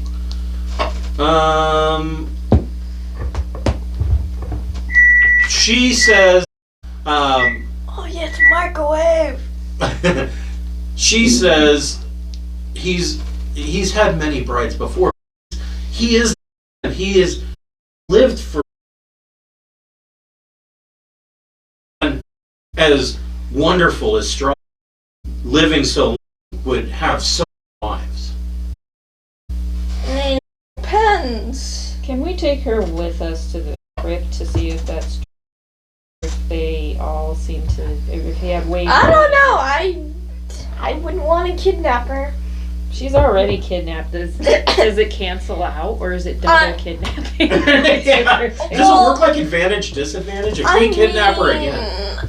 I don't know. I don't think she'll believe us. I feel like he would be really mad at us. Yeah, well, we already stole from him, and we gotta return this chick to her parents, if nothing else. So he's gonna just be mad no matter what. So I don't know. I could try to convince her, but I have to go with us. Whispering amongst yourself, she says, "He's such a wonderful man. That he's already prepared for me when it is my time." I can believe it. Yeah. Sounds about right. I'm sorry to say, but that's not what most people do. I she- don't think that's very romantic, but... She wistfully looks out the window and says, "Oh, he's so romantic." Listen, no one's arguing. Wonderful crypt. Like, hey, that sounds awesome. Can I see how he decorated it? Would you show me? That's a good idea. She claps her hands and says, "Oh, that would be wonderful. I know just the person to take you and show you." And from down the hall into the room comes a elegantly dressed man, very pale, very gaunt, with stark white hair. He's wearing a bright purple velvet waistcoat and matching trousers, and he's wearing like highly shined dress shoes. And he comes in and he says, "Oh, Gertruda, I heard you clap. My name is Anders. I wasn't aware that you had guests. Gertruda, you should put on some clothing." And she says, yes, I know. I just got out of the bath and they needed me to write them a letter. He says, "Well, let me introduce myself. My name is Anders. What can I do for you, Gertruda?" And he has a look on his face like he's mocking her. I like your waistcoat. "Oh, why, thank you." You notice that his clothing, while being brightly colored and not in disarray in any way, but the fashion seems to be out. Born on the Sword Coast before the Spell Plague. So, a long time ago. Yeah, 150 years, you would guess. Wow. That is very outdated. And he has a bright red cravat around his neck. I mean, if that's what he likes to wear, that's what he likes to wear. We wanted to go look at Gertruda's super cool crypt with her. Yeah, she's Wait, so isn't proud that of it. little She- guy still in the I room? have to see it. Man, things have changed. When I was in high school, it'd be like, "Oh, you're not wearing the latest styles? You're a dork. Get away from me." What, are your parents poor? What's wrong with you? That's why I homeschool. I mean, I wouldn't blame you. My school isn't the smartest and isn't the nicest. I don't even have the concept of being out of fashion. No one's their clothes. No, they just each other. Kids are cruel. Yeah, they are. Yeah, but And so she tells Ender, she goes, "Would you take them and show them the beautiful crypt that Strahd has had made for me?" And he gets a wry smile on his face and he says, "Certainly." Wait, before we leave the room, is that little guy still there? Yes, Piddlewick is still there. And Can I pick him up? Anders doesn't say anything, but he looks at Piddlewick with a sense of disgust.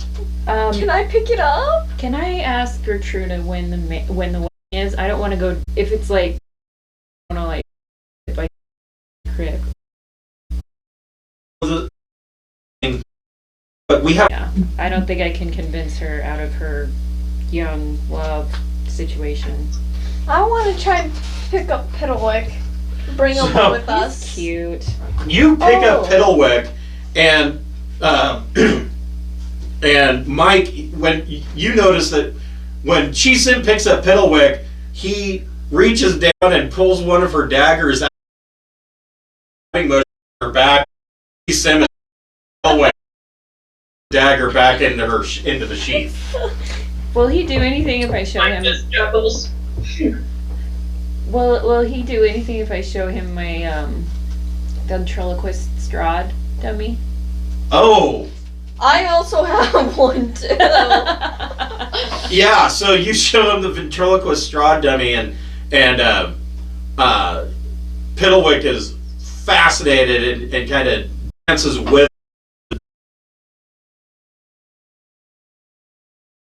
What I was doing for one. So If he doesn't stab me in my back with my own dagger. Yeah. In the back. So what if she's forward?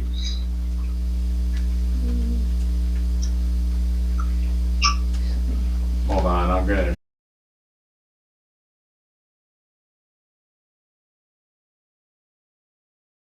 Total sense now. She'd probably have a PhD if she hadn't married Strahd. Right, yes. He's so smart. Yeah. I didn't know you She could just like. looks annoying. He looks really dumb. Like Mm. some people just have that in their eyes, the vacantness. And you're like, Yeah. okay. You look at Gertrude, you're like, well, somebody has to become a stripper.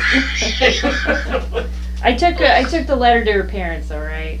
So you have a letter that is it is sealed with a wax seal that is Strahd's Castle Ravenloft Zarovich seal. Okay. And on the front of the letter, she is written to my mother Mary. All right. So we have that, if nothing else. So that's good. To the cryptorium. To describe her from the book, Gertruda is naive to the point of being a danger to herself and others. Looks like it. Oh God. Yeah, Perfect. yeah. Is the fire hot? Let me put my hand in the fire.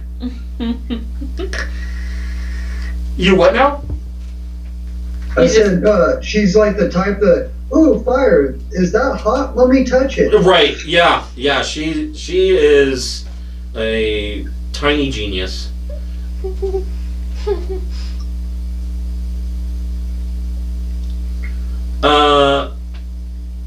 Chi Sim, make a perception check. Oh no. You can do it. I mean, if you could Strahd, that would help. Can I actually do something this time? 17. You feel a draft coming from the north wall. I'm gonna keep that in mind.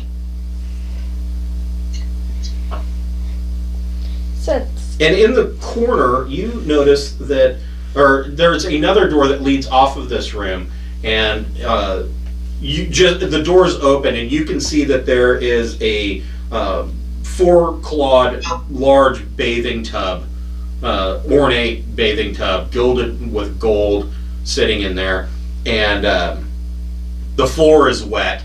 But you also notice that on your 17, you feel the draft coming from the north wall, and you look over and you see the tub, and the floor isn't wet.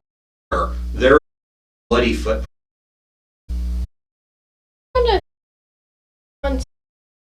from like all the people here, Okay.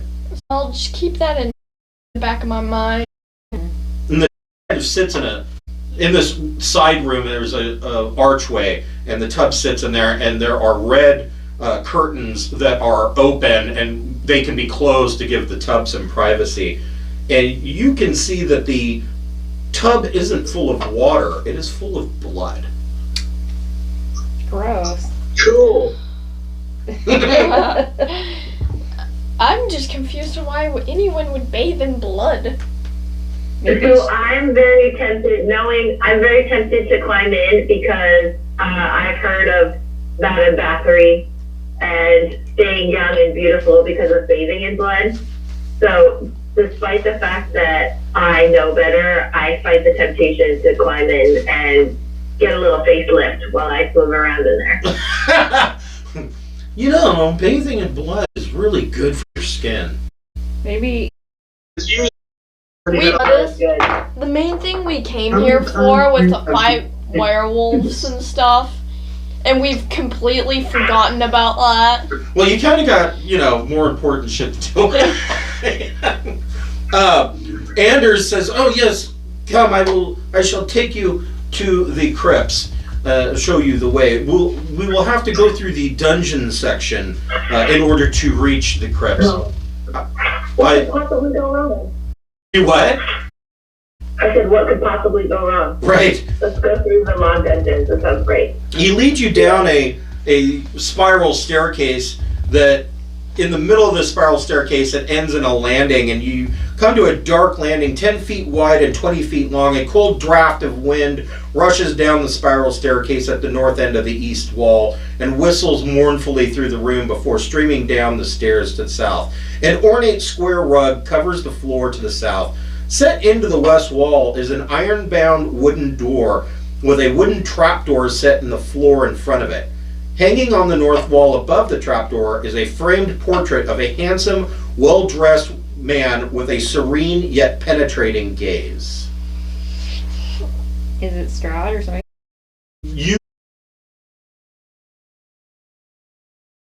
You would guess that this is probably a picture of Strahd from when he was younger. He's wearing plate armor. He has a large sword at his side, and behind him, it seems that the portrait was made outdoors, and he's posing, and then behind him you see a large black warhorse wearing barding. Oh, that's his horse. And the look on his face, it is a serene yet penetrating gaze, but you can tell that this is a hard man. Hey, wait. He's seen some things and shit. Gotcha. As you continue, Anders moves further down the stairs ahead of you, and as you step, pick one of you. Uh-oh.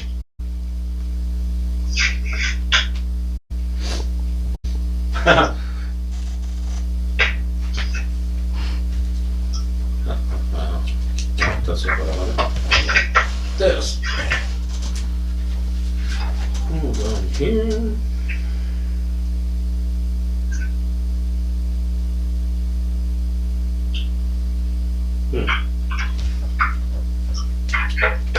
I wonder what Gertruda looks like without her baths. Without her what? Without bathing in blood, if she looks horrible. That's my guess. No, she's a pretty young woman. Oh, okay. And so yeah, you noticed like no sense of shock or like, doesn't everybody bathe in blood? Or like maybe she doesn't even realize it's blood. Maybe she just sees water.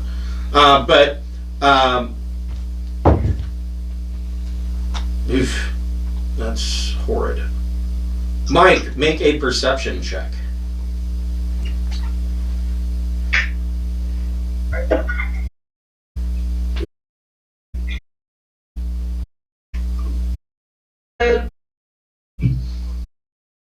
So, as you step over the rug that's on the floor, the rug animates and attempts to smother Mike, but Mike steps out of the way. Everybody roll initiative. We're gonna fight a rug? Bed rug, bed. Yep.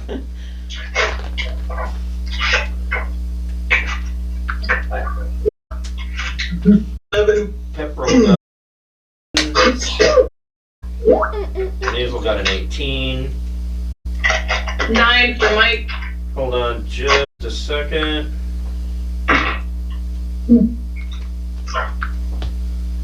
You said a 9? Yes. What did Carrie's get? Soft 20. Nice. Oh.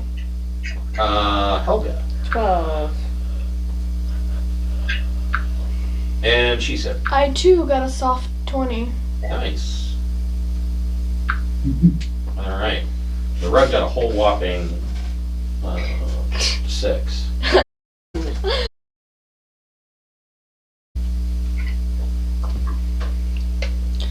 But I just figured out, since she looks like the kind of person that would probably want to go clothes shopping, we could just tell her we're gonna take her clothes shopping.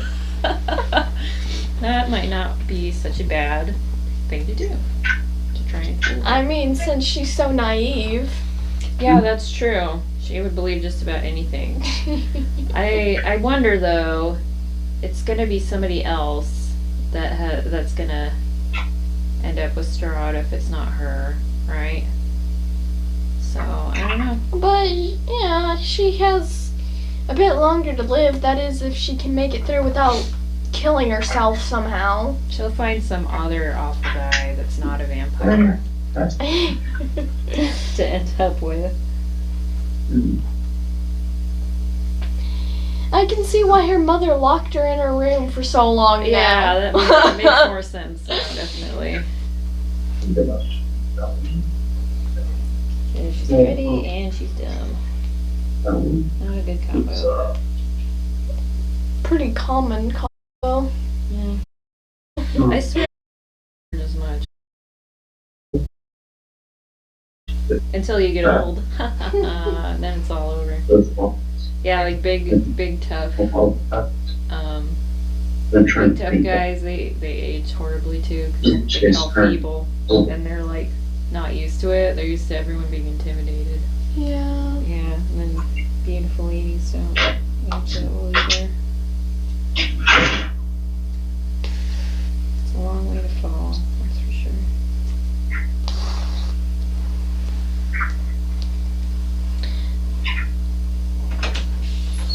Then she'll just be a dumb old lady.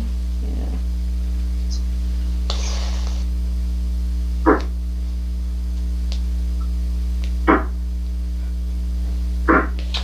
Man, my leg still hurts. Your what? My leg. So last night we were looking for firewood, and I went to go sit down in my grandma's office chair, but I missed it by a few inches, and so I fell over.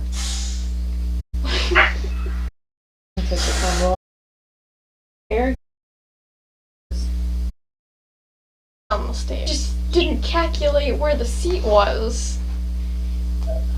My kids keep trying to spin each other on office chairs.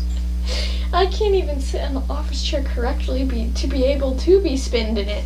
I say, somebody's gonna get hurt if you keep doing that, and then, yeah, you get hurt about 10 minutes later. But they still want to play with it. It's like, I don't know. They are too fun. That's why they don't have any spinny chairs at school, I guess. Because it'd just be too much fun. Oh no, we definitely, at our school we do. Oh, man. Well, okay, so when I was in school, our computer class, we had floppy disks. That's how old. I used floppy disk when I was in school. I remember 5 1/4 inch. I do too. Yep. I had spinny. We were some of the first people to have computers. We played King's Quest.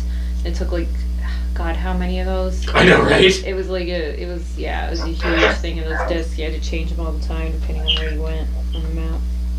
So, Carice the Third, you see Mike, this rug animate and try to attack Mike. Mike is a little bit shocked. Oh. Carice. Okay. Oh. I didn't catch the name. I thought somebody went before me. Nope, you are at the top. She's Sim. All kind of surrounding fireball or firebolt. Okay, I was gonna. Yeah, let's just cast Fireball. You know, Mike, you Yeah, we'll take do it. Basic firebolt. Okay, go ahead and make your. Where'd my die go? Come here. Ew, no, terrible. 9. No, that Firebolt goes wide. In fact, it goes wide and catches the portrait of Strahd on fire. Uh-oh. I don't know if I like Oh that. shit. Cheese Sim, what would you like to do? First off, I'm gonna give one of the daggers to little dude in case he wants to help. Okay. Alright, so you give a dagger to Piddlewick.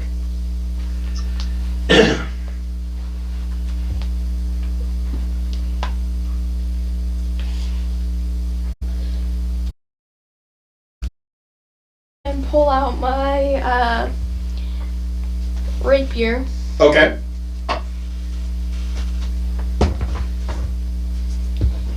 gonna try to attack. Go for it. And that's strength, right? That you add to your attack.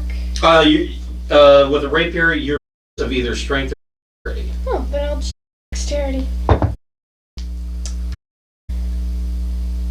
I'm guessing an 11 doesn't hit. Actually, no. That is a miss. Well, how am I supposed to hit a rug? This is new. What do you want to do with your bonus action? I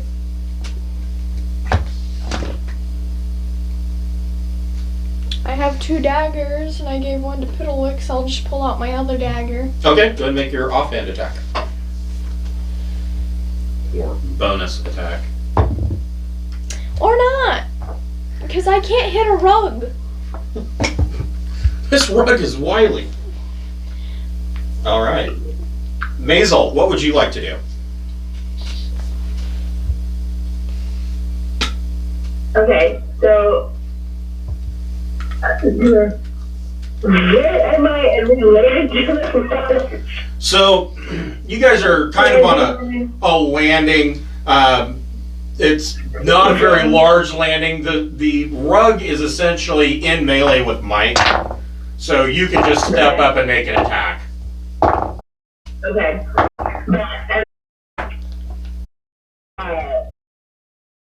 Change.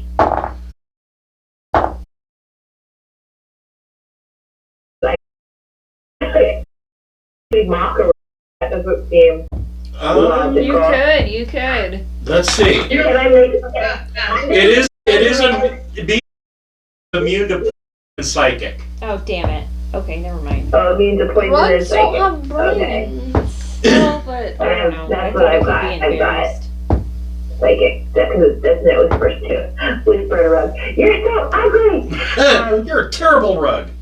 The worst rug ever! I wiped my feet in your general direction! Okay, well, since I can't viciously mock the rug very well, I guess I'm gonna stab at it with my short sword. Alright. Go for it. So that is, let's see, a 16 to hit, That hits. and that's 7 of piercing. How much? 7. Okay. So you are able to stab the rug. It continues to thrash about. Did you have anything you want to do with a bonus action?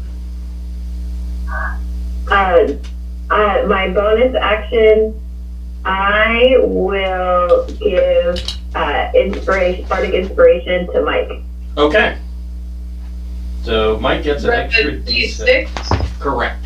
And that's a D8 now. Oh, it increased. Nice. Yeah. Helga, what would you like to do?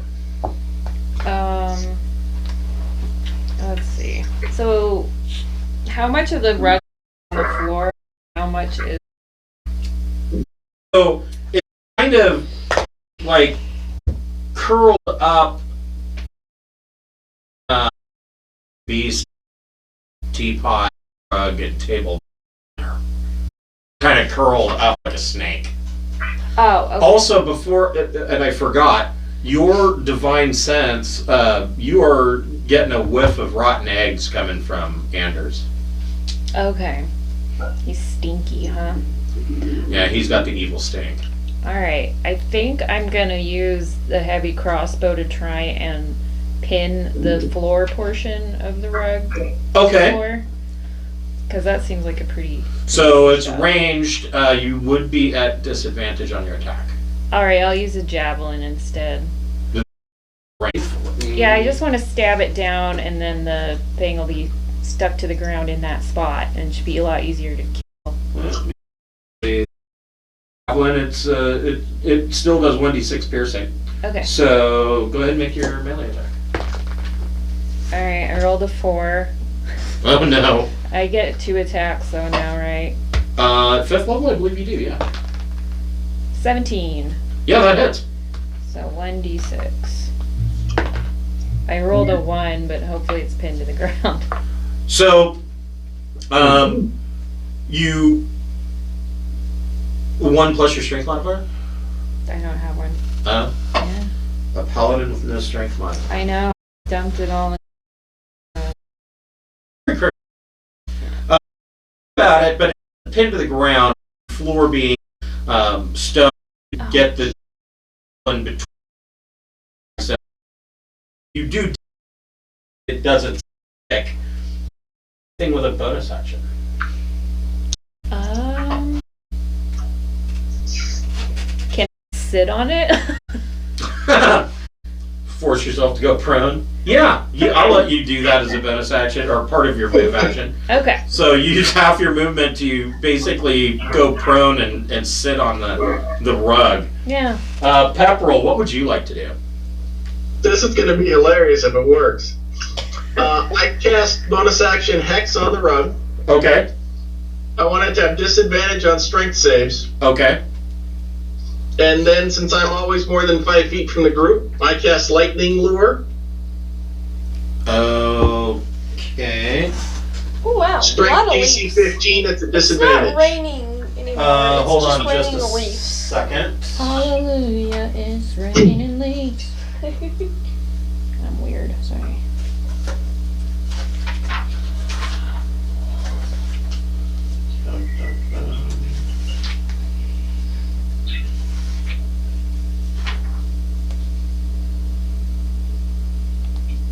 Lightning lure.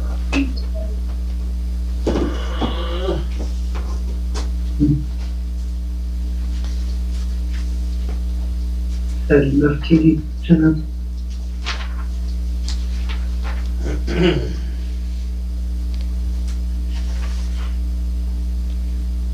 I am not finding that spell. Lightning Lure? It's a cantrip. Yeah, I'm not finding. Oh, SCAG? Sword Coast Adventurer's Guide? Yep. Hold on.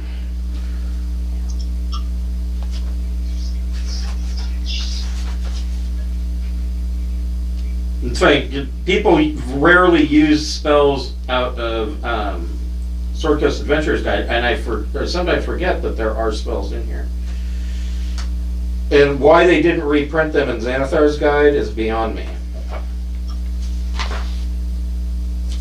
I wish they would have put more than just arcane into that. Yeah. So I went looking in there for cleric stuff, and there was none, and I was sad.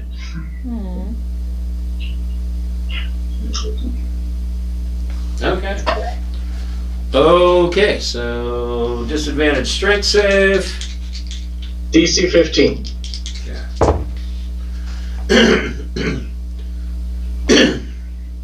19 to save. Ah, crap. I wanted to pull the rug out from under the person flopped on it.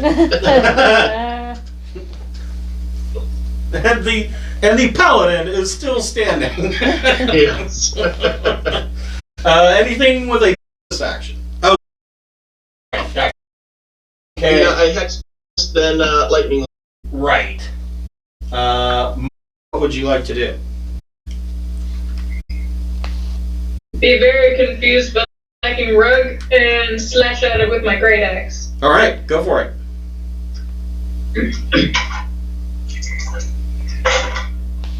How much do dwarves weigh anyway? 300 pounds. 14? Yeah, I thought it was pretty damn heavy. I'm sorry, what'd you get? 14? Yes, that hits. Okay, and then much more than a 14.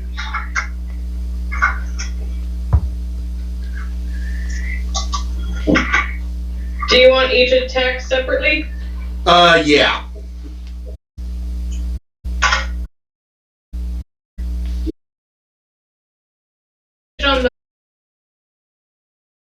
It's still squirming around. Anything with a bonus action? No. Okay. I don't. He knows what to do with rugs. The Rug of Smothering is going to attempt to literally smother Mike with a +5 to hit. Nat 20. Well, damn. So the rug has grappled Mike. You are restrained, blinded, and at risk of suffocation, and the rug cannot smother another target. At the start of each of the target's turns, the target takes. You'll take 2d6 plus 3 bludgeoning damage at the start of your turn. Look at these cute glasses. Alright. It's really wrapping you up. Yeah. Piddlewick, or as my wife so called him, Sick burn. Little Sick Burn.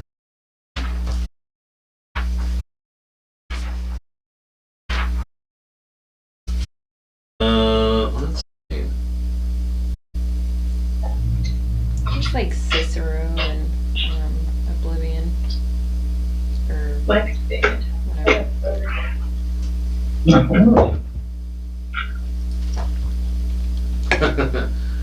So Piddlewick takes the dagger that Chi Sim gave him and leans forward and takes a swipe.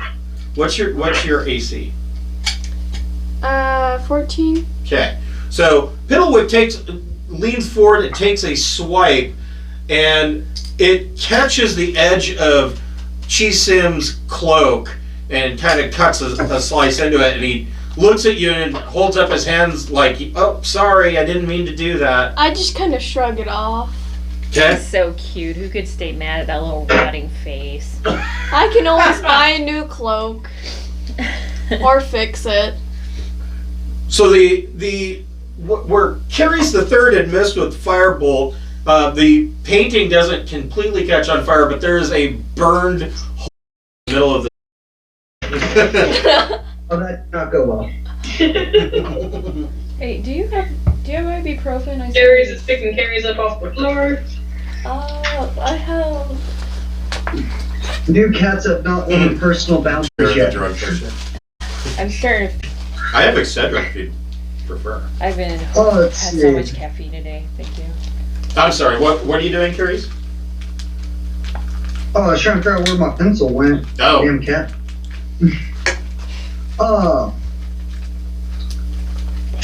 Let's see.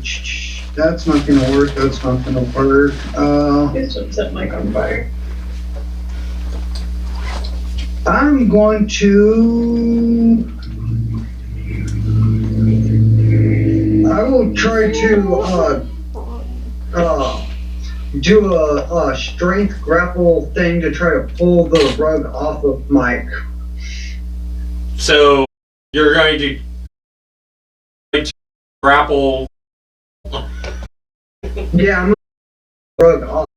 Oh, let go of my buddy. Okay. And, I'm hoping. I don't expect mine to work, but I'm hoping to give advantage to Mike on his. So you're doing a help action. Basically. Okay. Why don't you sit down next to me? If we all sit down on it, then it can't. It'll be hard for it to. I don't know. Just throwing it out there. Yeah, the rug's movement is halved because the dwarf is sitting on it. Okay, so Carrie's is giving Mike the help action. Sim, what would you like to do? Try to attack it. Okay. I guess I'll try this dice real quick. Okay. See if this does me any better. No. So you should take away. What'd you get? 5. No. I'll go in with my dagger, at least try. Yep, go for it. You were unlucky with that.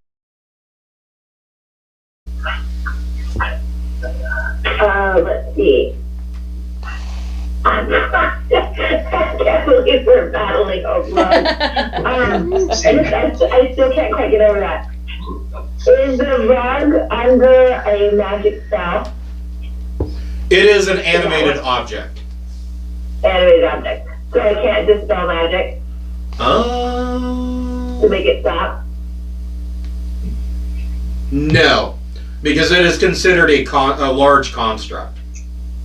Oh. Bummer. No, that doesn't work. Dan, I was involved in that whole argument. There are people that are trying to claim that anti-magic or dispel magic will cause a golem or a construct to fall apart, and I'm like, no. They may have been created by magic, but they aren't inherently magic anymore. Now they're a creature. Yeah, that's what I was thinking. It's like a machine that makes a thing. Right. Yeah. It's a process. Okay, then I'm just going to attempt to slash it with my short sword again. Okay. It's more like chemistry, isn't it? That's really all I got. 8 points of damage. Okay. So when you slash at it, the rug actually takes 4 points of damage, and you see Mike's blood come through the other side, or through the cut. And Mike, you take 4 points of damage. It was shallow. It was like normal tear. It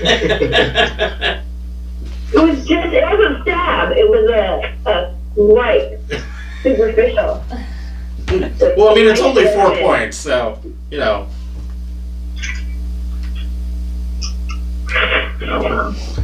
Mike's not afraid of blood. Mike's not feeling woozy. Oh my god. Alright. Did Mike take any damage from that? Yep, 4 points. 4? Alright. Did Maisel want to do anything with her bonus action? I don't do anything with that bonus action. No, because I'm gonna save the rest of my bardic. Okay. For now. Okay. Helga, what would you like to do? Honestly, that's not a scratchy spot.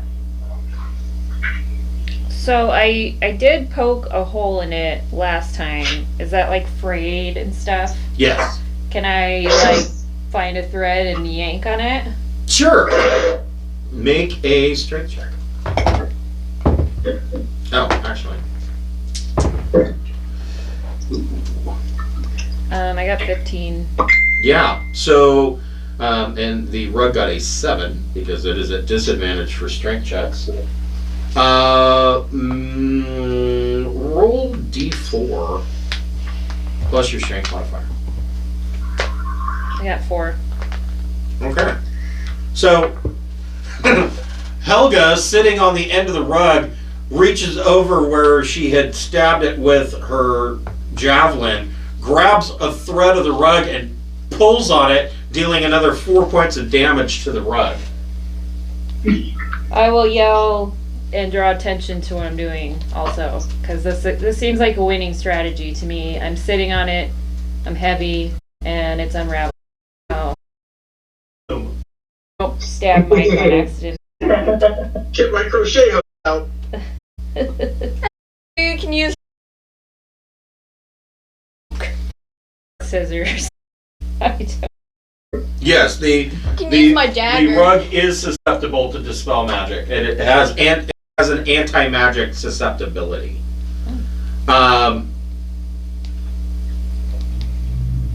If we can kill this rug, then we'll be ready for Strahd. No. This is warm up. Pepperell, what would you like to do? I'm gonna try again. So I'm at my 10-foot distance and hoping lightning lure rips it off the grappled party and yanks under from the dwarf. So Okay. strength DC 15 disadvantage. 16 to save. God damn it, he keeps rolling good even with disadvantage. I rolled a 14 and a 13. Dick move, rug. This rug's a jerk. Sure. Yes. Mike, Okay, that's all I got. It's still hexed till disadvantage on any strength. Mike, make a DC 13 strength save.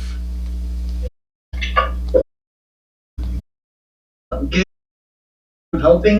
Yes.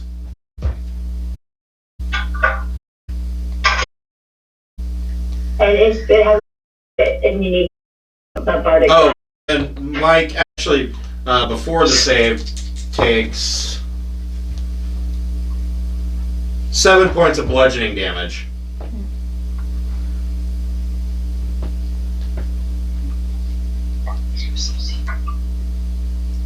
Uh, 23. Yeah, so Mike pulls this rug off and is no longer grappled. Good. Does Mike want to do anything with the bonus action?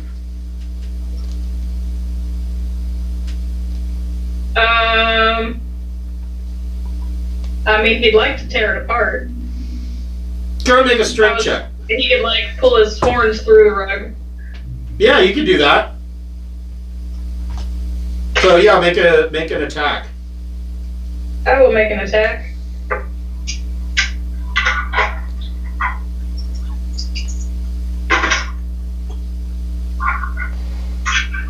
And I'm going to use the D8 inspiration to make it a soft 20. Yes. Roll your damage.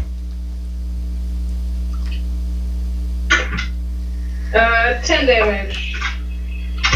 Okay, so Mike pulls the rug off and then leans in with his horns and tears the rug apart, killing it. Good. So, Mike. Mike doesn't like rugs. fuck this rug. Let's see. Hold on here. I need to find the page that I'm looking for. Wipe your ass with the rug. It really tied the room together.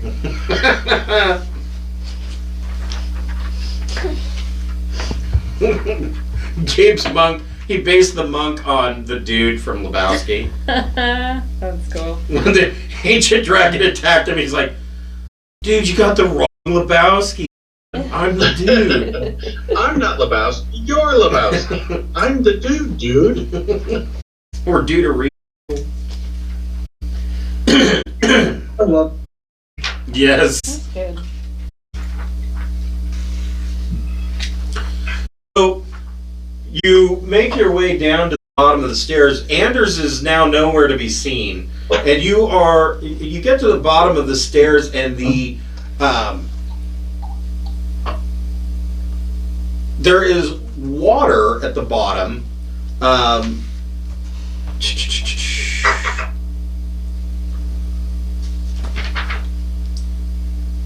The stairs descend into black, still water that fills an arched hallway before you. The water surface is like dark, mirrored glass, disturbed only occasionally by the thwick of a drop falling from the ceiling. 20 feet ahead, arched doorways lead down from each hallway. Each hallway, an iron door stands and partially submerged. You hear a weak call from the south door. Let me do some modification. Alright. Pay only helps those who help themselves.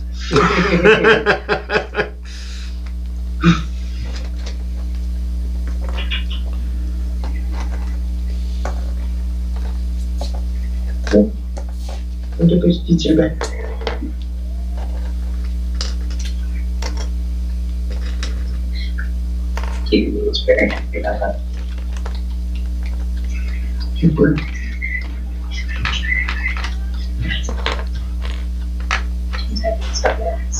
Mm-hmm.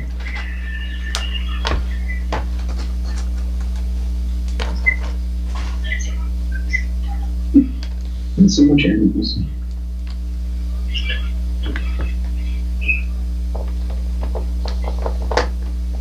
I was looking at my mason's tools to see if they had any scissors in there. Nope. New.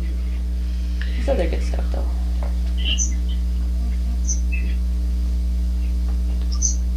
Why do people always text me during D&D? I don't know. That's when I get the most texts. Yeah. We're still getting this out of the house and home. Yeah. It's working on so much. Like the rats and the squirrels, definitely. Special.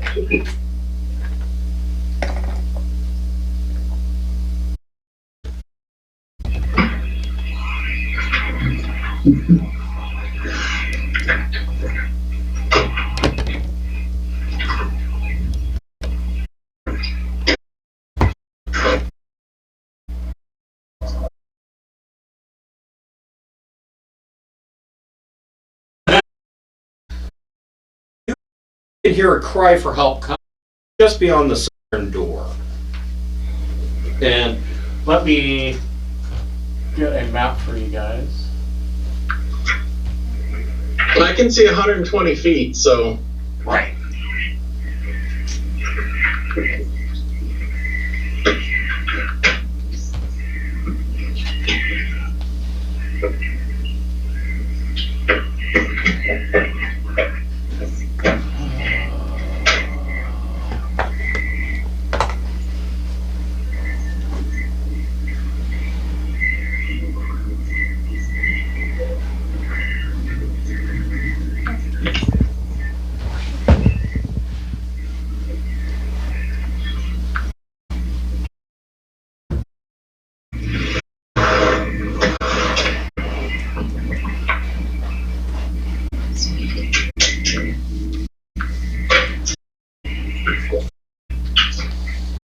There's a map for you.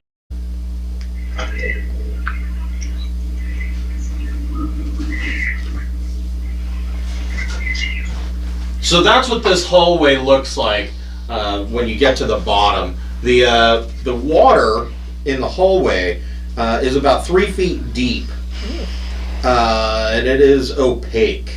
Ew. It's filling the whole hallway? Yep, all the way to the end of the hall. Let's throw a rock. You hear, "Who's there? Help! Help!" I'm gonna pick up Piddlewick again. Okay, yeah, he'd be, nose deep in the water. And when you pick him up, he kind of crawls up and is sitting on your back. Announce the I want to help and rush in, like always. Okay.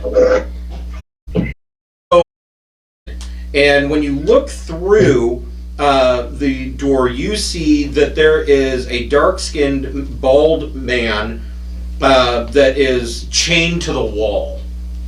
And he is likewise almost waist deep in water, but chained to the wall.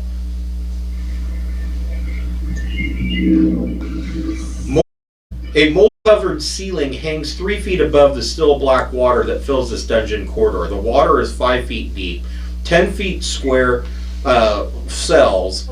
Their entrance is blocked by iron doors line both sides of the hall. From one of the cells, you hear a gruff voice ask, "Who's there?"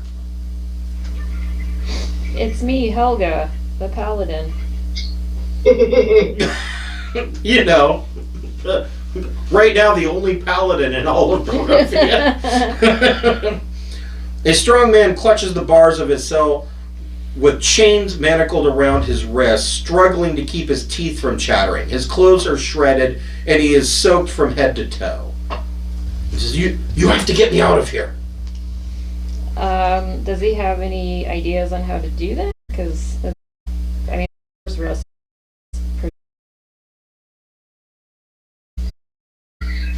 Well, so Chi-Sim can pick the lock. Would you like to try and do that, Chi-Sim? Yeah, I'll try. I can't guarantee that I'll get it open, but I'll try. So remember, it's your dexterity modifier and Proficiency bonus. twice your proficiency bonus. So, just so that we are sure of this, because I imagine Chi-Sim, you probably. Yeah, everybody's proficiency bonus should be +3 now. So that means you get a plus. Except for mine, mine's still a 2. 14. Why is yours still a 2? Oh, right. Well, it Does goes, it dual up? but it goes by character level. So if your total character level's 5, your proficiency bonus goes up to +3. Oh, okay, I thought that one stayed by class level. No, it's total character level. So what did you get? 14. Yeah, so you are able to pick the lock. You almost break a pick, but you're able to save it. And then to get the door open, somebody will need to make a strength check to rip the door off of its rusty. I wouldn't be able to do that very strong. So who wants a strength check? My Terry.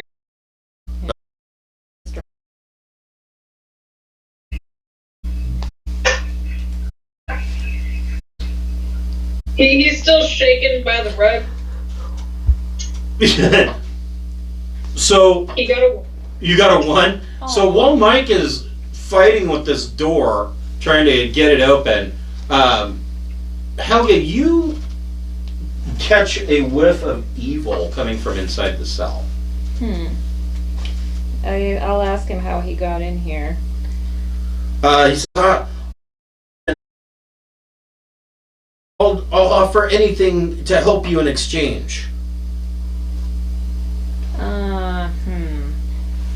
I think I'm gonna confer with the party and tell them that I sent some evil. I think chained up, shredded clothes, previously chased by wolves is a bad combination of things. Yeah? I think he means I think that. you should keep your distance because I think he's a werewolf. Okay. Well, then it's good that Mike failed their check. So, Right. Because I'm getting a strong whiff of werewolf off this guy. all right. I guess we'll have to turn our backs because he's not telling us the truth and he's evil and probably a werewolf then. As he sees you guys kind of moving away from the door, he's like, wait, you can't leave me in here. I know of a way out through the crypts. I can lead you. Well, you have to tell us the truth. Are you intimidating him or are you trying to persuade him? I'm just telling it how it is. I could I'll try to persuade. bluff. You'll do what? I'll persuade. I'm plus 6 to persuade him. Okay, go ahead and make a persuasion check. Help with persuasion abilities. I will help. Persuade. Okay, I have so +3 Maisel, you get persuasion. advantage on the check. Which makes it 25. Wow. So you see him hang his head and he says, my name is Emil Torononscu. I am married to my beloved Zuleka. We are werewolves. Okay, no surprise there. And he says that, I apologize for lying to you, but the devil Strahd locked me in here as punishment because I dared to rebel against my werewolf pack. Oh, Can I place my book? what did you do to rebel? He tells you that he felt that the alpha pack leader of the werewolf pack does terrible things. He kidnaps children in the night, and they either tear them apart in great feasts, or for some of the older ones, they are turned into werewolves to increase our numbers. I feel that is wrong, and so I took a loyal group, and we have set about trying to kill the alpha. Okay, that sounds true enough to me. Well, it does. I don't know. Sure, we'll believe that.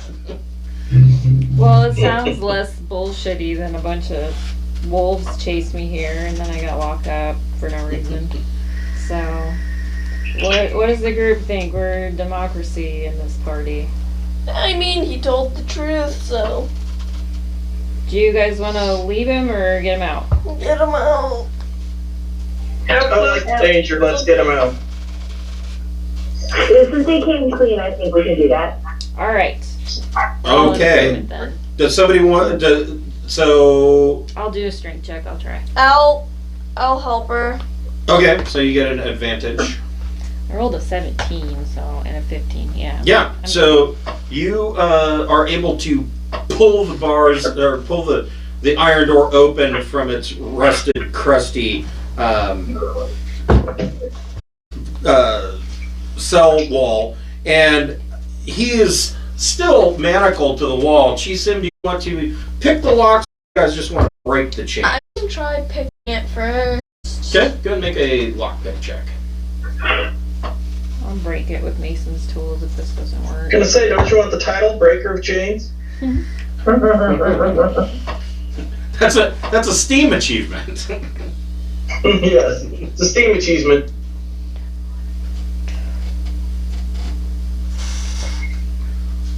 I don't think 11's gonna cut it. No, you're working on it. Does somebody want to? Well, she's trying to pick the lock on the right hand. Does somebody want to try to break the lock on the left hand? Sure, I'll do I'll it. try to break. 11. Okay. Oh. Yeah, that's not too bad. Okay, let me know if you want hands laid on you though, so I can give you some points back. Yeah, I think a couple of us picked up cure wounds recently. Mike got a 22. Yeah. So Mike just reaches over and rips this chain out of the wall, and so Emil's right arm is free. Chi-Sim, go ahead and make another lockpick check.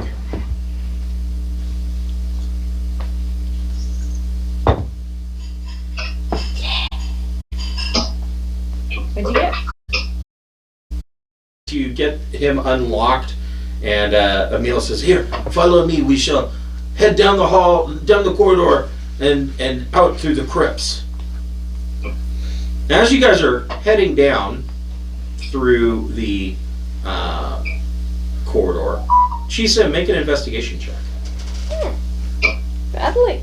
At disadvantage, Oh man. because you're in water. Yeah, that's true.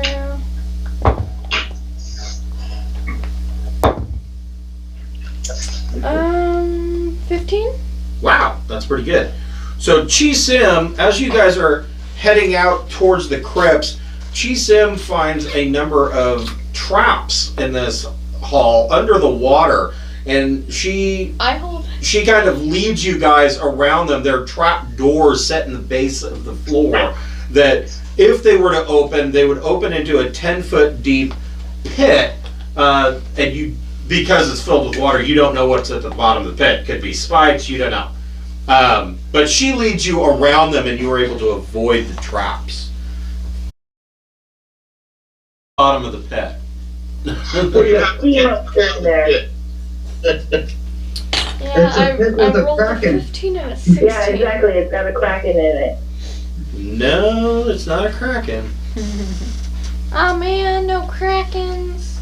Is it a merkin? It's an animated merkin.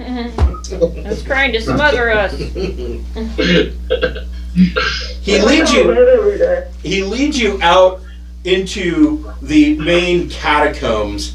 The catacombs, buried deep beneath the keep of Ravenloft, lie ancient catacombs with arched ceilings supported by wide, hollow columns that double as crypts. Cobwebs hang limp in the musty air. A thick fog clings to the floor, which is covered in putrid waste. The black ceiling is moving. What's investigation again? Like, What's the that? light level on here? Let's see here. Intelligence? Okay. The catacombs fill in shit. That's insane. There are 10-foot wide arched walkways running between 10-foot square crypts, which serve as pillars that support the 20-foot high ceiling. What is the lighting like?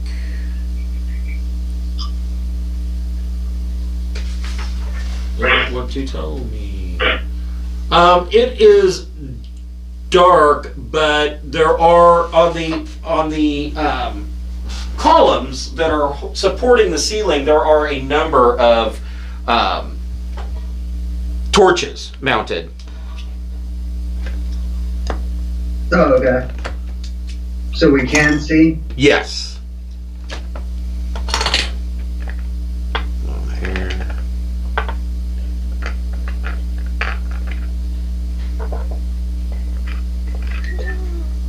These are also really cute. Oh, they are.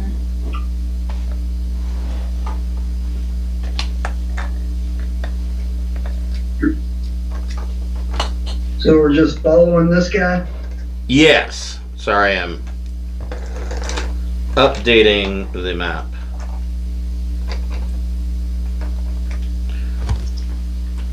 Suddenly, up behind Carice the Third, almost as if he just appeared, or perhaps set out of a shadow, you see Anders, and he laughs and he says, "Oh, I see you've made it down here. I was worried terribly about you." Sure.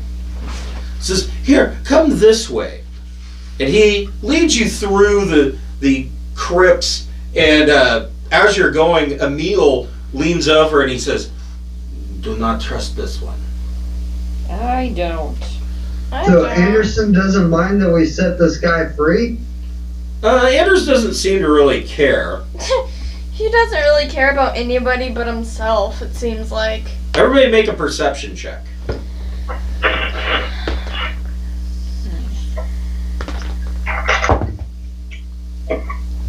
I got a soft 20. Ooh.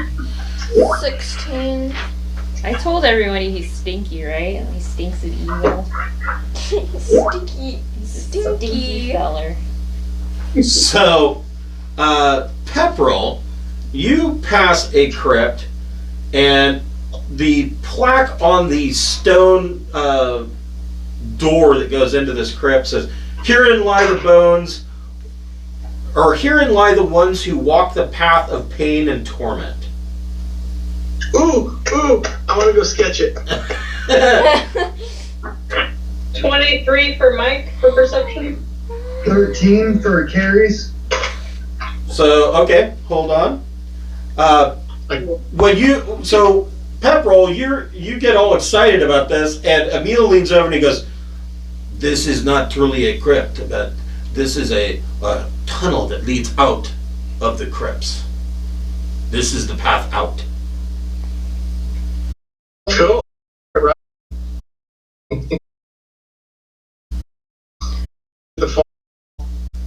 We're trying to find the crypts of Strahd's wives.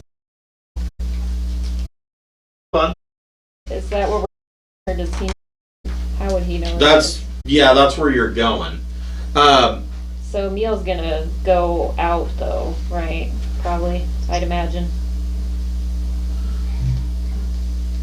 Maisel, you see a crypt that has the inscription, "Elsa Felona von Twitterberg, beloved actor. She had many followers." Oh no. How many characters was her eulogy?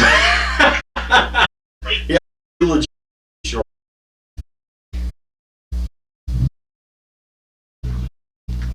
Mike.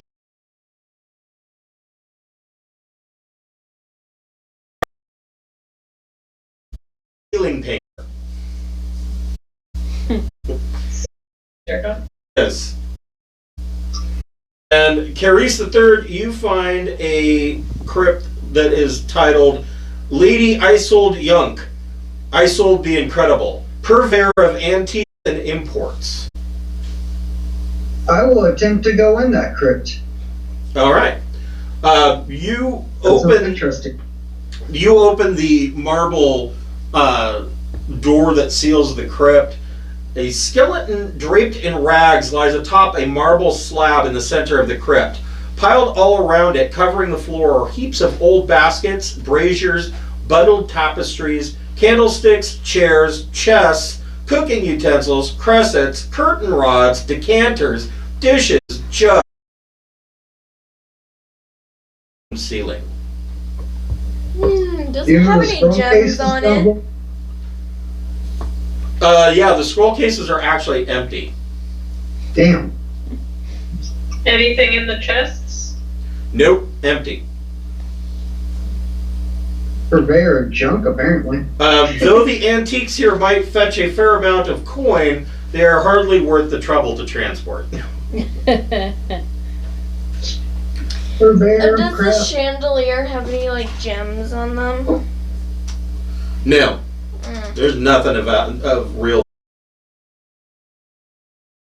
I'm just gonna let out a short tisk. Helga, you see a crypt that says Saint Markovia, dead for all time. Well, we gotta go in there. So, you open the crypt. This crypt smells of roses. The remains atop its marble slab have disintegrated, except for one thigh bone. Anything interesting to you? What do you want to do? Would taking it be like desecration or not really? Well, the bones of saints, you already know, hold power. Okay, yeah, I'm gonna go ahead and take it then and say a prayer. So you pick up the thigh bone as you're saying a prayer, and a ghostly form appears above the dust, so faint that you can barely discern more than part of the face. From this apparition comes the faintest of whispers. The vampire must be destroyed. Use me as a weapon. And with that, it fades away. All right. I'm gonna go check out the ceiling painter's crypt. Okay. Hold on just a moment. The smiting.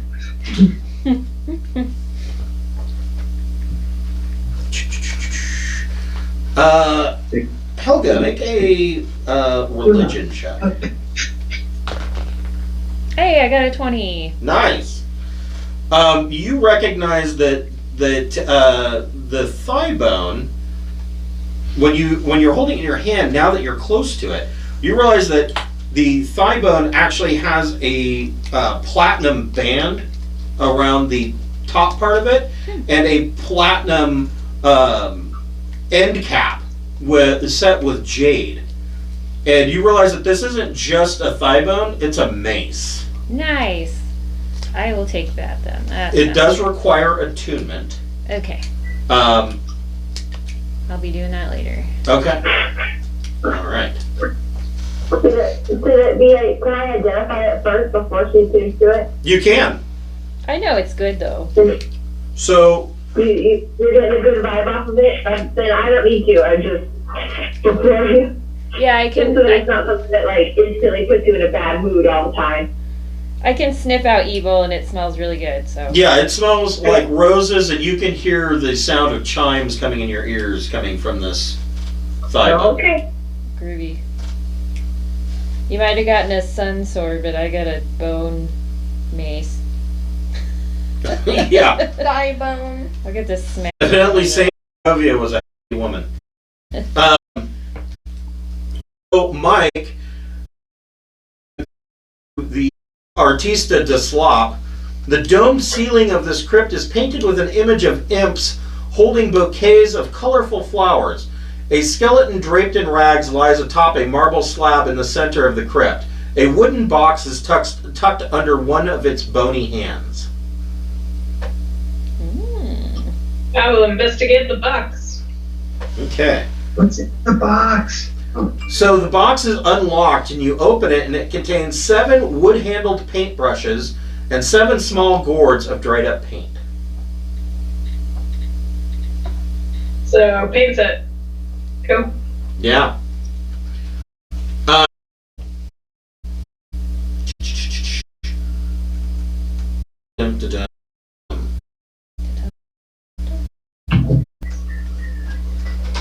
on here. I do check my notes. Mike want to be that famous painter? Probably not. It's definitely not going to be a rug maker. Okay. Right. Now, let's see here. Not the hater of rugs. Oh, it's a rug. I see my nemesis.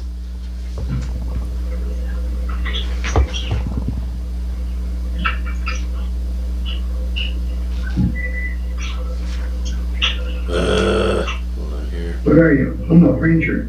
Which favorite Indian?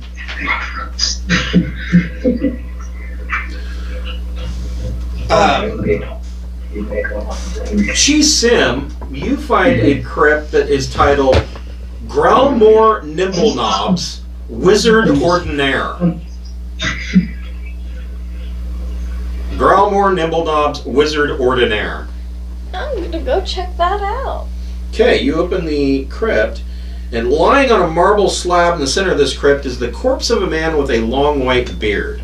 His skin clings tight to his skull and dusty red robes. Clutched to his chest is a wooden staff that has a brass knob on one end and a marble knob on the other. I'm gonna take that. Okay, it is a non-magical quarterstaff. Make a perception check.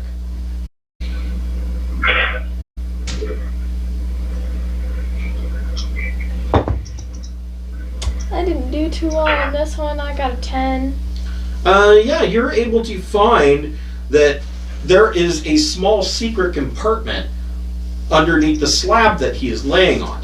And you find a small black leather case that has 3 spell scrolls in it. Oh. Cone of Cold, Fireball, and Lightning Bolt. And you also find a medallion, a bigger, shaped like the sun, with set in the center of it. And it appears that the sun disk is made of platinum, and there is a solid gold chain to wear it around your neck. I'm gonna put that on. Okay. Can I check Twitter craft or whatever her name? Yeah, we gotta see what that's about. Do what now? The Christian of Barovia. The Twitter chick. Oh, the Twitter chick? Yes. Yes. Either Twitter craft, whatever her name was. Okay, hold on just a moment. It was So- Fireball. Sure. This item is that you have found, this necklace, is clearly magical. But it does require attunement. And it would require attunement by a cleric or paladin of good alignment. Darn. Are you going to keep this treasure to yourself, or you going to tell somebody about it? Yeah, I'm gonna take it off and give it to her. Okay. It gives you what is clearly a holy symbol. Nice. And it, again, when you look at it, you can see that this appears to be a fairly ancient holy symbol that it looks like a holy symbol of Lathander. Very similar. Well, that's nice. That's exactly who I worship. And you do know that and you realize it will require attunement as well. Wow. It was Fireball, something else, and what? It was. Now I gotta find him again. Hold on. There he is. Cone of Cold, Fireball, and Lightning Bolt.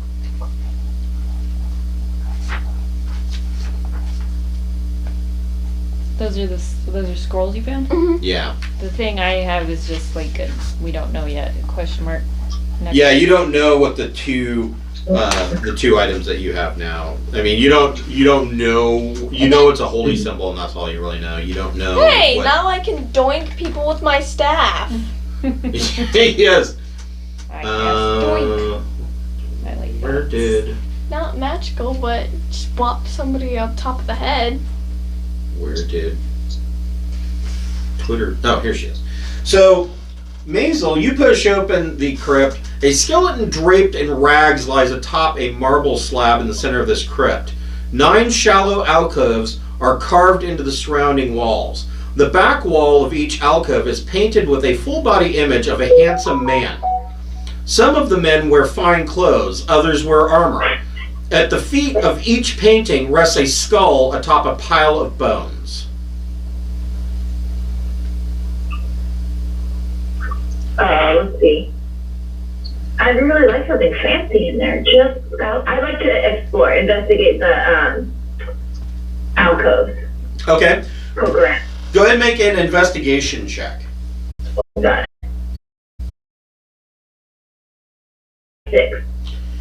You're able to, you don't find anything magical or really all that useful, but you are able to, looking at these paintings that in these alcoves where these piles of bones are, you realize that the paintings tell a bit of a story, and it appears that Elsa Felona von Twitterberg had 9 consorts, and that these are the bones of her consorts. Hey, that's my kind of girl. Then I'm going to, I guess, like, step out and say I didn't find anything cool, and suggest someone with better investigation goes and looks after me. Okay. Yeah, no, there's nothing else in there. Oh, there's nothing, even though everybody else got something cool. And I only met my dead spirit animal? Okay. Anything cool? Okay. I mean, there was a paintbrush for me. A paint set. Dry paint set. Sad. Okay. They could use that to fix a picture. Restore the painting. Anders continues, says, please come.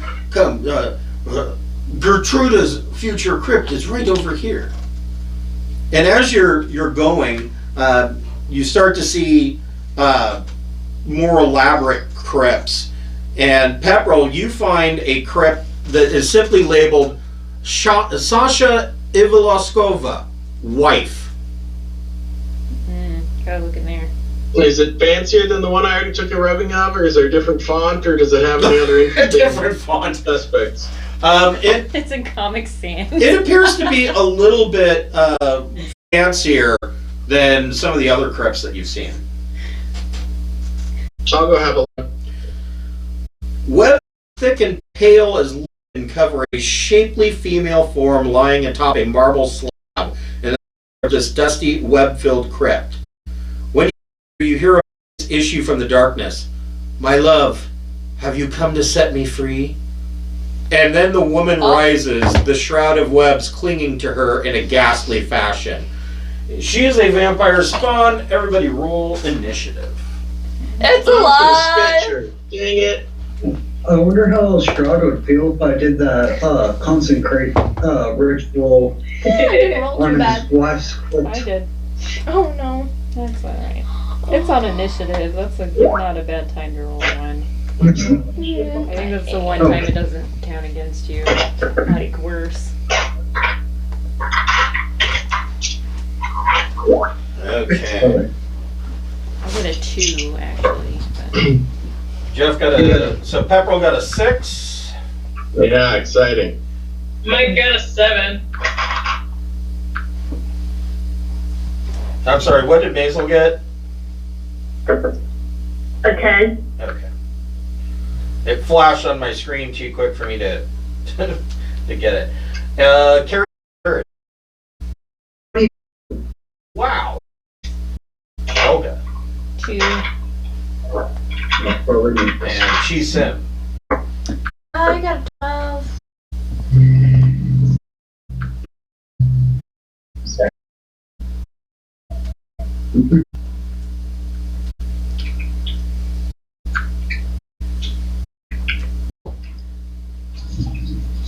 And dun dun dun. Sasha, the vampire spawn, got a 17.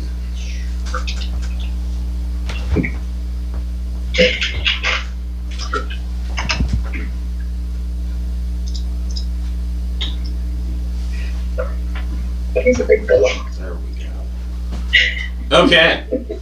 So Carrie's the third. You can see through this crypt that Pepperell just opened, that this quite voluptuous dead woman just sat up and is talking to Pepperell. What would you like to do? And Pepperell's right in front of her, huh? Yep. Well, I mean, you can move into the crypt. I'm not gonna do that, but what I am gonna do is... where are you? I will cast a Scorching Ray. Yeah. And you've got And a direct line of sight, so you're not at disadvantage. and I will also meta magic to cast that twice. Okay, so you're gonna twin cast. Yep. Okay. Well, I'm gonna do quick spell to cast it a second time. Right. Okay. Make your attack. I will roll 6 of these little fuckers.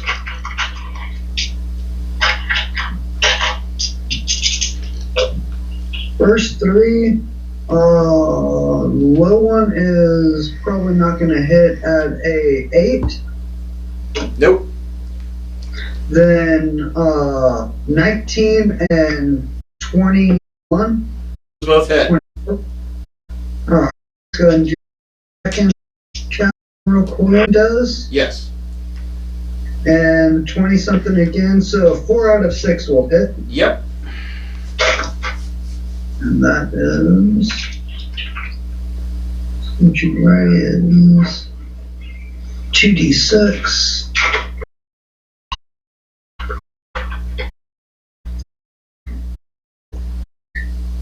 For the 2 for the second, Okay. 9 for the third, and 6 for the fourth. So 24 points of fire damage total. Yep. Did you want to do anything with your bonus action? The meta magic is my bonus. Oh, that's right. That's right. On. But I will step to the side to make sure that I'm not blocking the doorway. Okay. On Sasha's turn, she regains 10 hit points.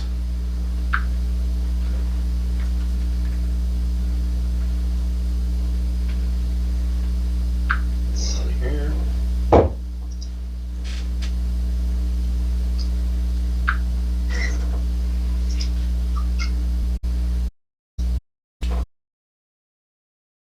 Remember my 5-foot problem. Okay. If you're 5. Yes. Why don't you just quit bathing so we don't have to remember? That's not to worry. We'll stay 10 feet away from you. Right. That's the goal. On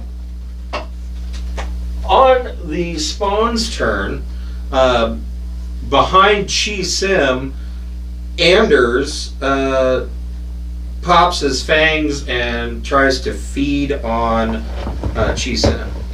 Gross. Gets to make a bite attack and a claw attack. We'll do a Creepy claw old attack man. first. In bad fashion. 22 to hit. That hits. For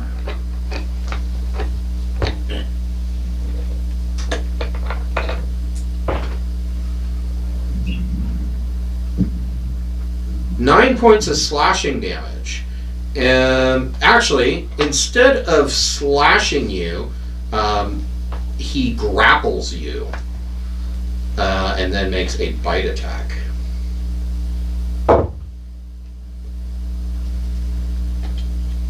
24 to hit. Yeah, that does it. For 9 points of piercing damage. And 4 points of necrotic damage. And the necrotic damage also comes off of your hit point maximum. He is sucking your blood.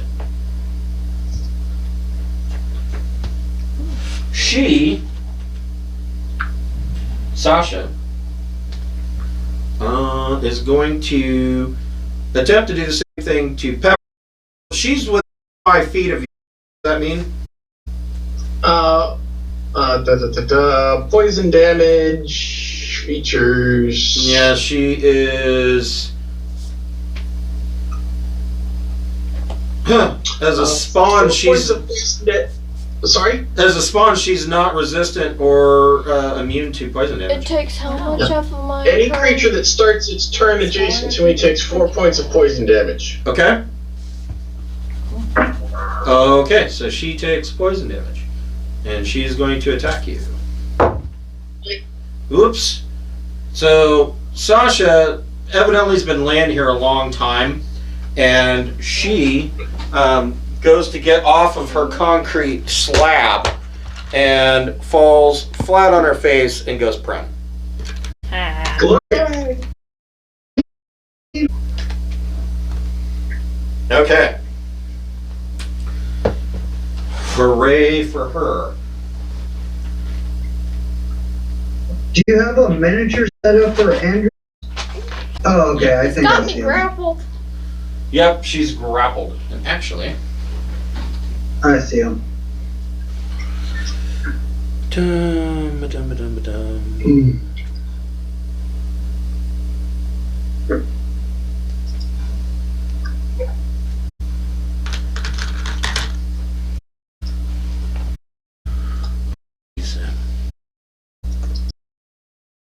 Shame on Chisem. The suggestion last night was some of the prone and grapple markers that instead of rings, I should have just made little dunce caps.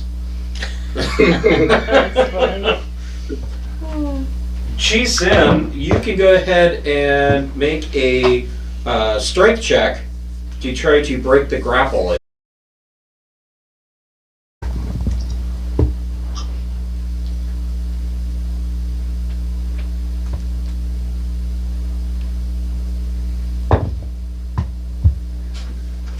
13.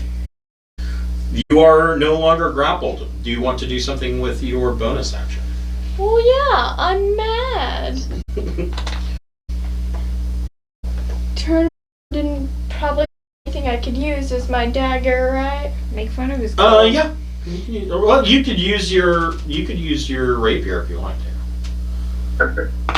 It's just a bonus attack. It's not. It doesn't have to be your dagger.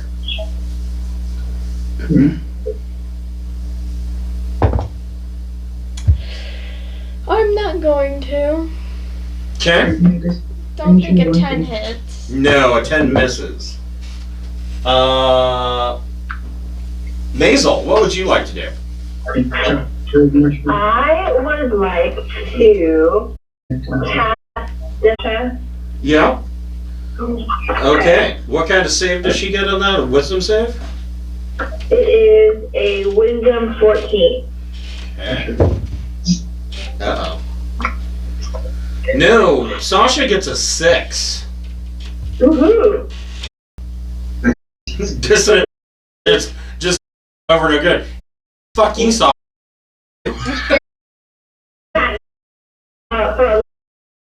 Ooh. Okay. Yeah, she kind of lets out a hiss and is continuing her embarrassment on the floor. What would you like to do anything with your bonus action?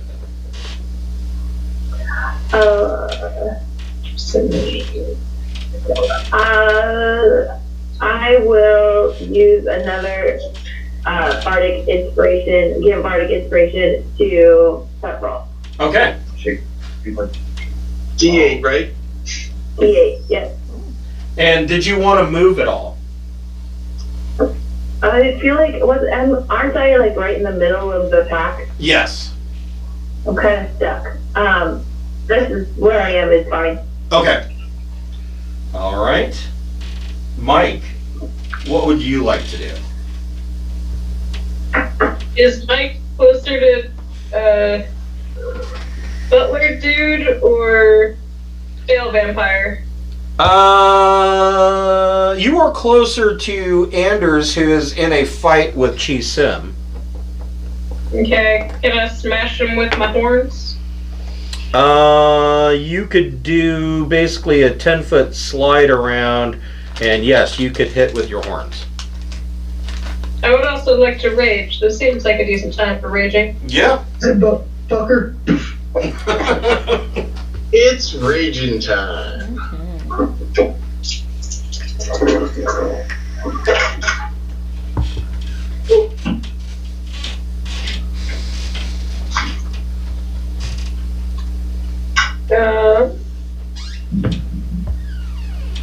I imagine a 10 doesn't hit. Nope, that is a miss. Does a 15 hit? It does. Oh, hi. Meow, meow, meow, meow.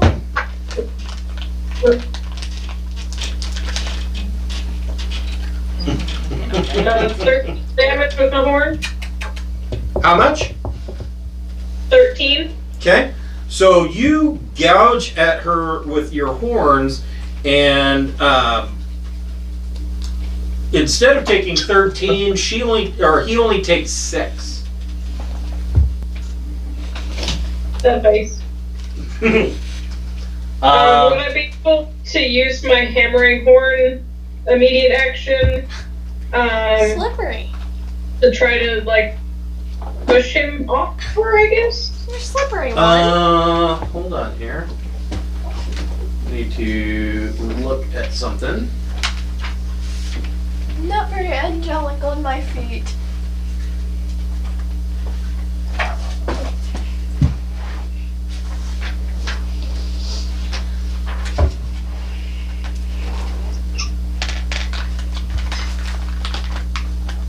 So your bonus you can't use hammering horns because your bonus action was to rage. Yeah. Okay. So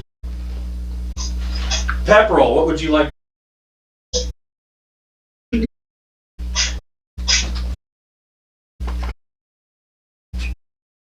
I use my sun's. So, I mean, yeah, she's not only is she prone, but now she is at disadvantage even if she's not prone because sunlight. Yep. And also, she cannot regenerate. Right. Sweet. So, swinging the sun sword first round. Yep. 15 to hit. Yes. I just have this image of Pepperell holding out 2 fingers and saying, "Why, hello there." I have the high ground. I have the high ground. 10 base. 17 total radiant. Yeah. Okay. Offhand with the whip. Okay. So you're gonna go Obi-Wan Kenobi and Kinky. Indiana Jones all in one turn. Yes. And that's a 26. That hits. Yeah. 4 points on the D4, but it's silver. I don't know if that comes into play. Not for spawn. Okay. And then I'll move Okay. counterclockwise, Hey, but keeping my 5-foot reach with her. So you want to be behind her, more or Yeah, less? closer to the back wall, but letting people come in if they want, so they're not adjacent to me. Okay. Did Hold you on. take care of that? Yeah, hold on just a moment. I have a umbrella that's trying to escape. Yeah, like a porch, back porch, like a sun umbrella type of thing. It just Yep, blew perfect. over. So it's getting real windy over here. Where did she go? This soft one has disappeared. The kitty cat. Yeah. Oh, see her. Hi. Missy. Hi, Cassie.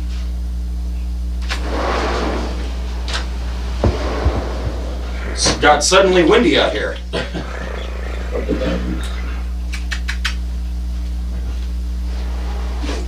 Oh, that's I think there's all the keys. Collapse our umbrella. The wind is trying to take it away.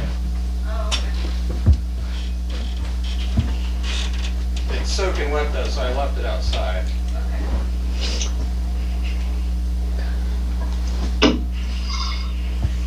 One of my leads came back yesterday. I'll be right back, just getting the bait.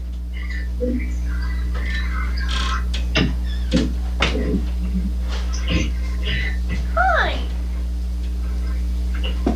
I gotcha. I gotcha. Yes, I did. I did.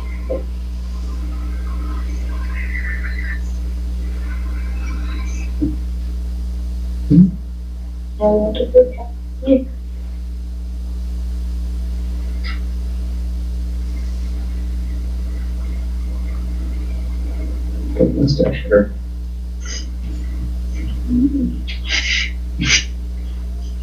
Stop purring.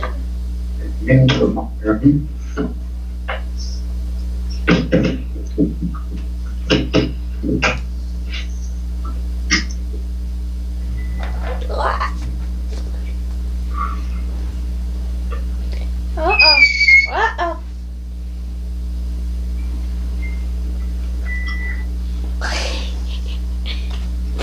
Careful. The cat god has returned. We'll spot everyone.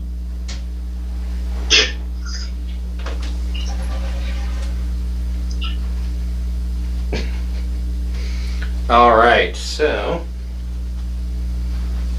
does Pepperell get any more attacks?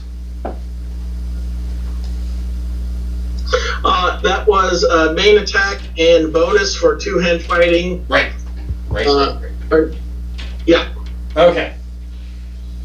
Helga, what would you like to do?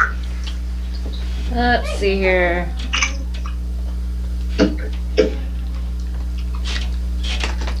Okay, I can come in and smack her with a silver battle axe. Okay. Okay, not the first time though. I'm gonna use one of my luckies to reroll Okay. and do worse. So nothing and then nothing?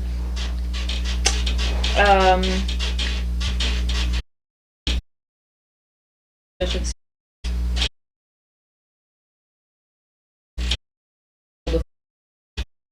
Yeah, that was a high. Okay. All right. So I'll just rush right in and not do anything. Anything with a bonus action? No, I don't really have anything. Okay. Carries the third, what would you like to do? I can't tell on the screen, is there a 5-foot space around Anders on the backside of him or no? Yes, there is.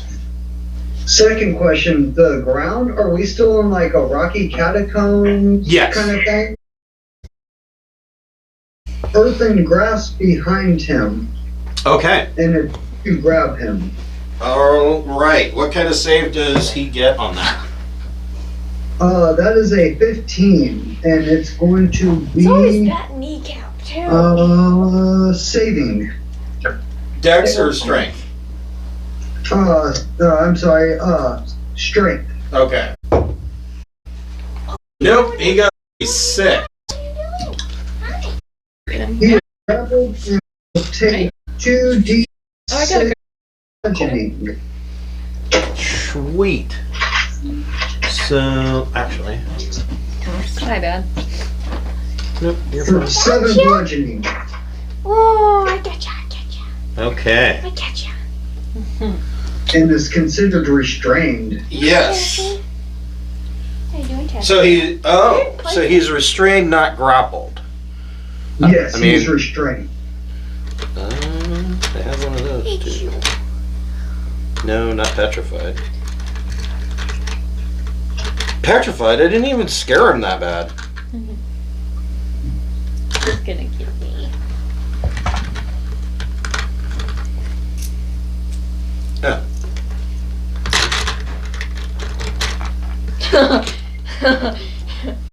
No.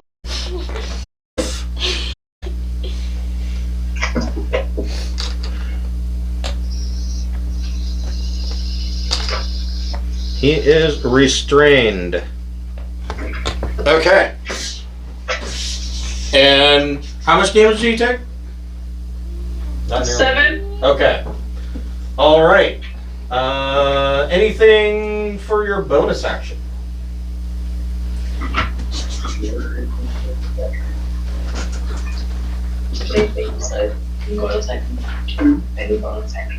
Oh, no bonus action. Okay.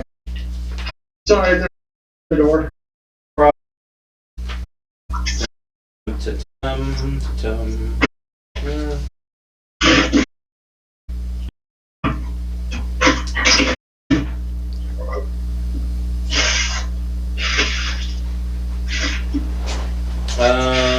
I'm sorry, what's the name of that earthen grasp?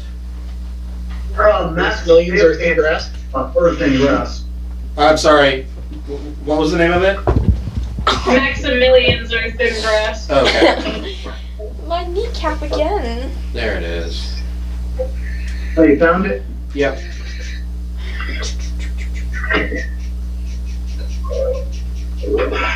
Okay, so he gets to make it is his turn. He gets to make a strength save versus your spell save DC to try and break his restraint. He 15. 15 is the DC. So he is able to break free, but that is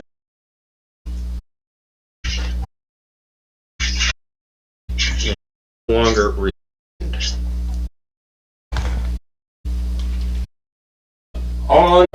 On Sasha's turn. She takes 4 points of poison and the radiant. Yep.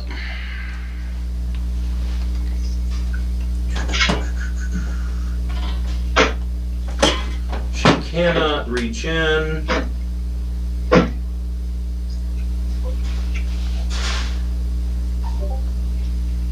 Wow, she takes 20 radiant damage because of the sunlight. Yeah. Yeah, she is hurting.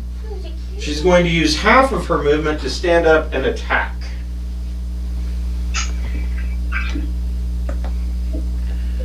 And she just can't stand it. She's going to try to get some of that delicious, delicious holy blood.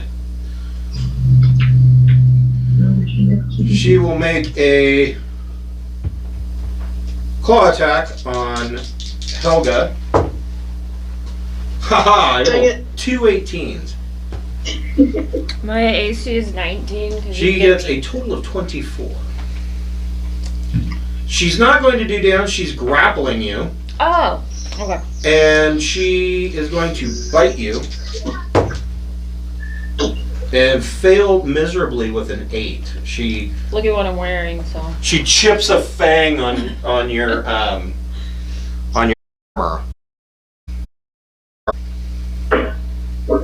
Okay. My darling cat. Sim, what would you like to do? I'm angry. I'm going to try to attack. I guess.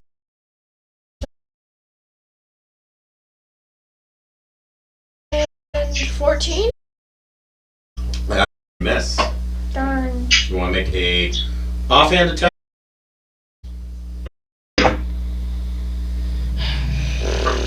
What'd you get? That's a 9. Ah, thing. 9 with all your bonuses. So Do I have any bonuses? what did you roll a 9? Yeah. So then you add your proficiency bonus. So that's 12. 12. And then what's your dexterity modifier? Plus 2. That's a 14, but it still misses. Yeah. So you were close. 9 isn't now. What I did before, which is Dissonant Whispers Okay. on Sasha. Okay. Well, hold on a second. No, never mind. You're fine. So she gets a wisdom save. Yep, 14. No, she gets an 8.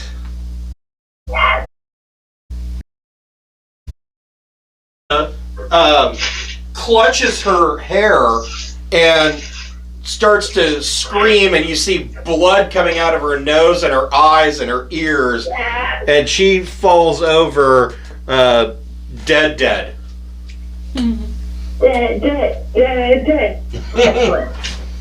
Would you like to do anything with a bonus action? No, I think I can. Okay, so that also Okay.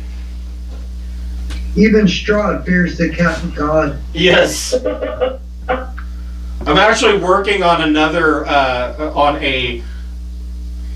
possibly a follow-up to Curse of Strahd campaign, where cats will play a powerful part. Nice. So, Mike, what?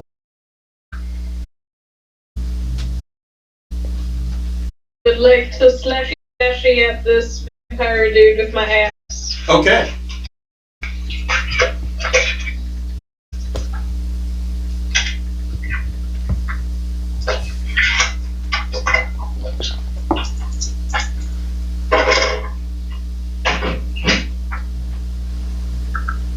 The lowest is a 19. 19 hits. Okay.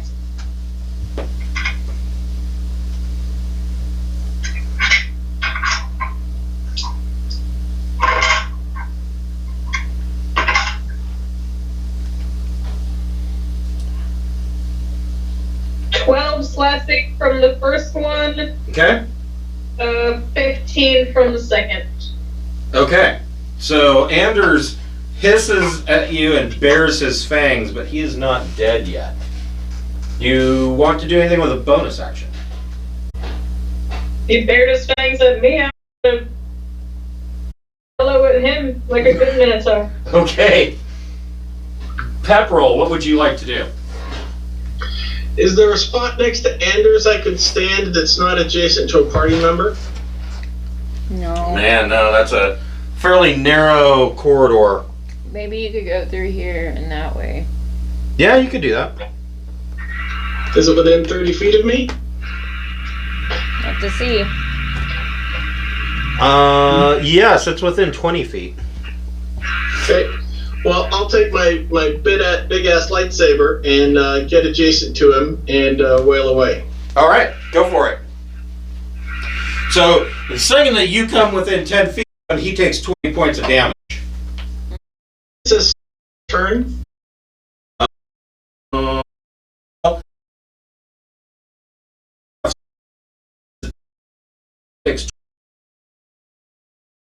My hex, I'll use bonus action to move my hex onto him. Okay.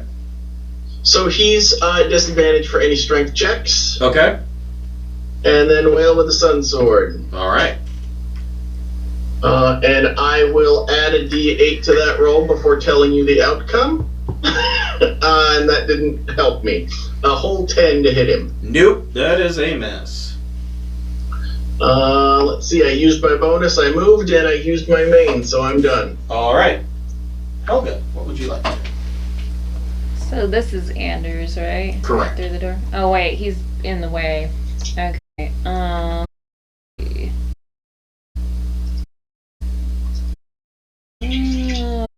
You can get in there. I know. But yeah, you could get in there. Let's see here. The dwarf comes through. Pardon me, excuse me, pardon me. Okay. Clank, clank, clank, clank. 8, 11, 13, 14 again. Miss. Okay, another lucky.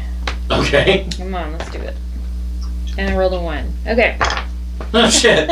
You rolled a 1, and so you go to swing and you drop your sword. Okay.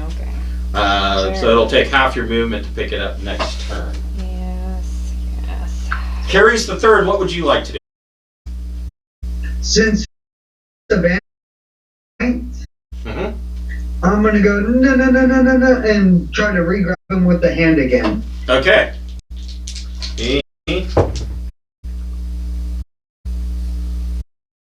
Gets a 6 on his strength. Even with? Yeah, he got a 15 and a 13. Only takes half the damage, so that's gonna be 3 damage. Okay. And it's basically my turn, so I gotta concentrate. Go no. Okay. I know it's here, it's here, it's here. There it is. Yeah.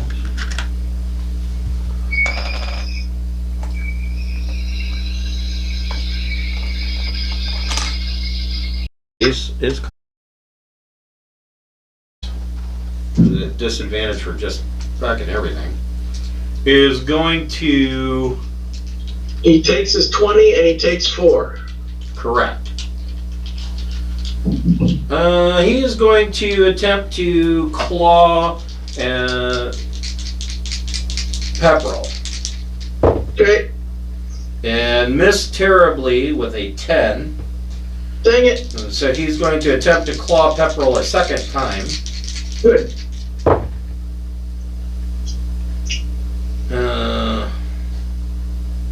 15 to hit.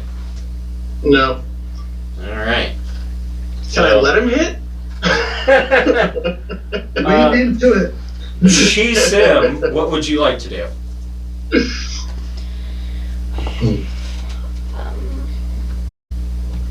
Try to. Yeah, that's the thing to do.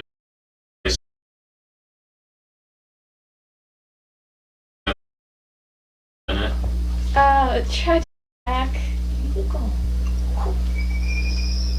That dude's still alive, right? Yep.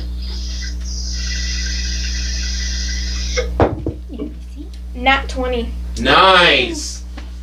Double damage. You did some good. I fixed some knock on her. I'll take a seat. Sneak qualified. You were so cute. Yes, and you get sneak attack damage. Ooh. All of the damage is doubled.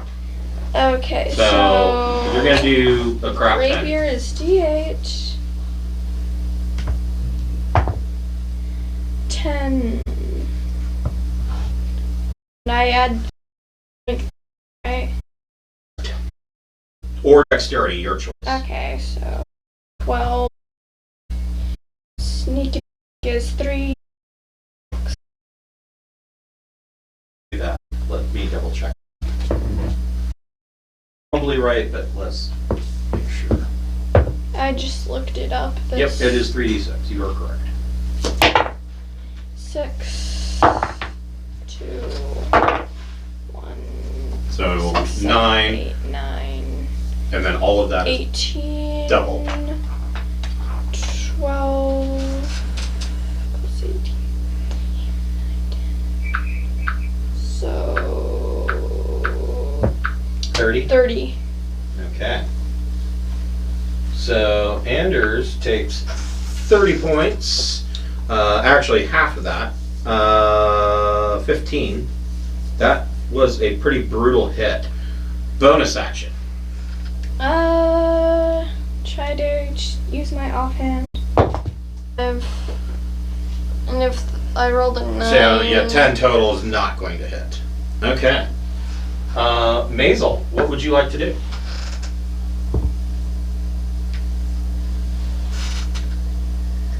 I know. I remember. I go back and turn it off, but I'm eating Cheetos and no one wants to hear that noise. So I turn it off and then have to get back to it. Okay.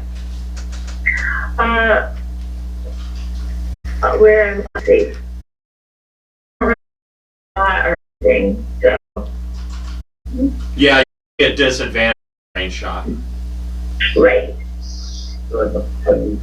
I mean, that hallway's so packed it'd almost be triple disadvantage. Right. Give the rogue inspiration for her next sneak attack to make sure it connects. Oh, that's a good idea. I'll definitely do that for my bonus action. Yeah. For my action, can I cast Hold Person? Ooh, yes you could. Hold on. Let me double check something. Okay. Hold person.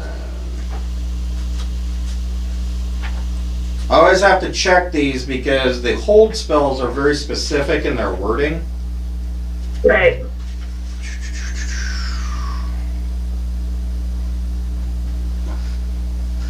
So hold You- person wouldn't work because it has to be a humanoid, whereas hold monster is it is towards a creature. And so vampire spawn are undead. They're not considered humanoids. Oh, they were human. Well, at one time.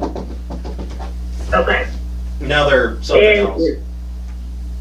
In that case, I guess, so I was casting Dissonant Whispers at 3rd level, so now let's do it at 4th.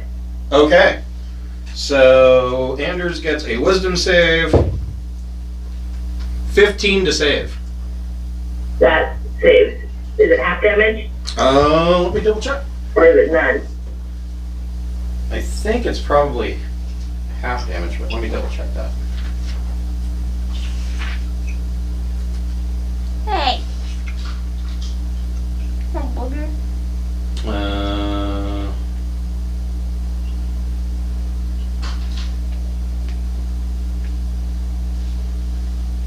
Yep, it's half damage. Okay.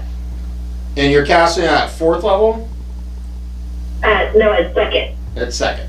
So 3d6, or I'm sorry, 46 damage. It's 46, so that's, it'll be 16 halves, so 8. Okay, so he takes 8 points of psychic.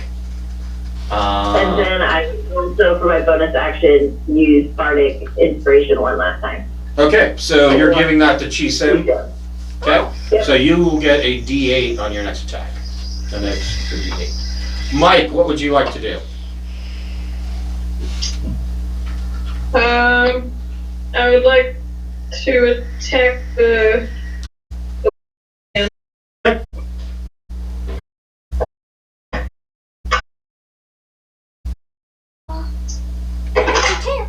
got your tail.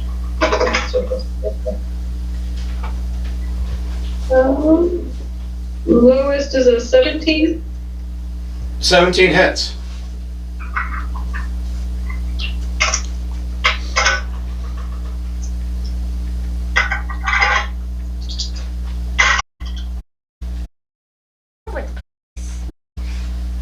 Oh, no. 17 for one attack, and 19 for the second attack. Okay, wow. So you and Anders. Good job. There was much rejoicing. Yeah. I hold up my earthen breast for a high five. High five. And then the bard minstrel ate the vampires, and there was much rejoicing. Yay. Anders was strapped to his hip is a very fancy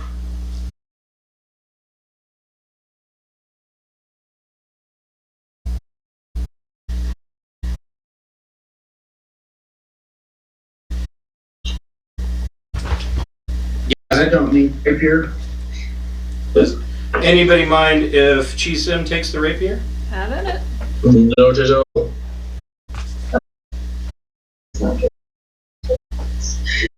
I try to get that close if I can help it.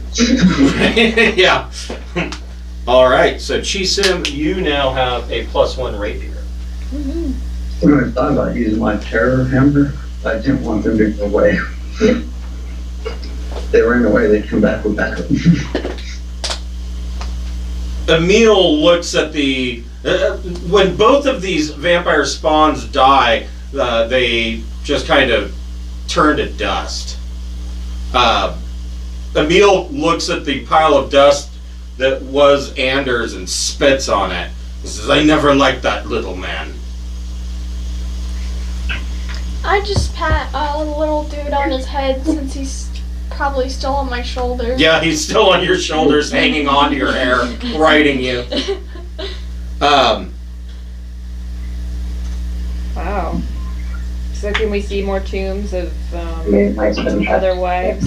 Yes, you see the next tomb has the name Petrina Velikovna Bride. Do any of these have years on them? No. Okay. And then the tomb across from Petrina is Sir Eric Vunderbucks. That's all it says? That's all it says. Mm. And next to Sir Eric Vunderbucks is the tomb of Steph.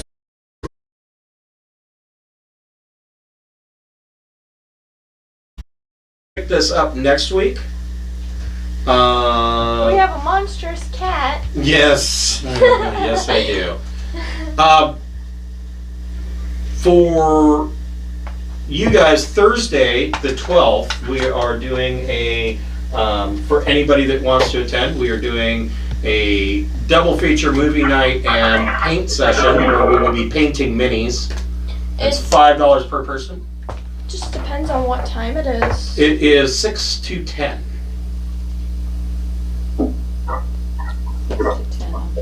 Sadly, we would not be able to make it. I I wouldn't don't be even able get to home from make work it. till like 5. Okay. School ends at 10. Ugh. Really? Just wanted to throw that out there that we're doing that. We will be watching The Mummy and The Mummy Returns. Good choices. I like them personally. I figure we'll Way just. better than the Tom Cruise version. The Tom Cruise version, the only thing that was a saving grace for me is that I saw it in 3D, and the 3D was really good on it. But aside from that, that movie just was awful. It was terrible. I could the multiple eye thing. That was weird. Yeah. Tried to go get your. Well, I mean, it's fitting. In Tom your Cruise is bag. kind of weird. Mm. So we will break there. We will pick this Chill. up next week, Chill. and I think that's all I got. Good time. Thank you all. Be a chill See kitty. you guys Yeah, next fine. week. Chill Thank you. Thank you. You're welcome. We will see you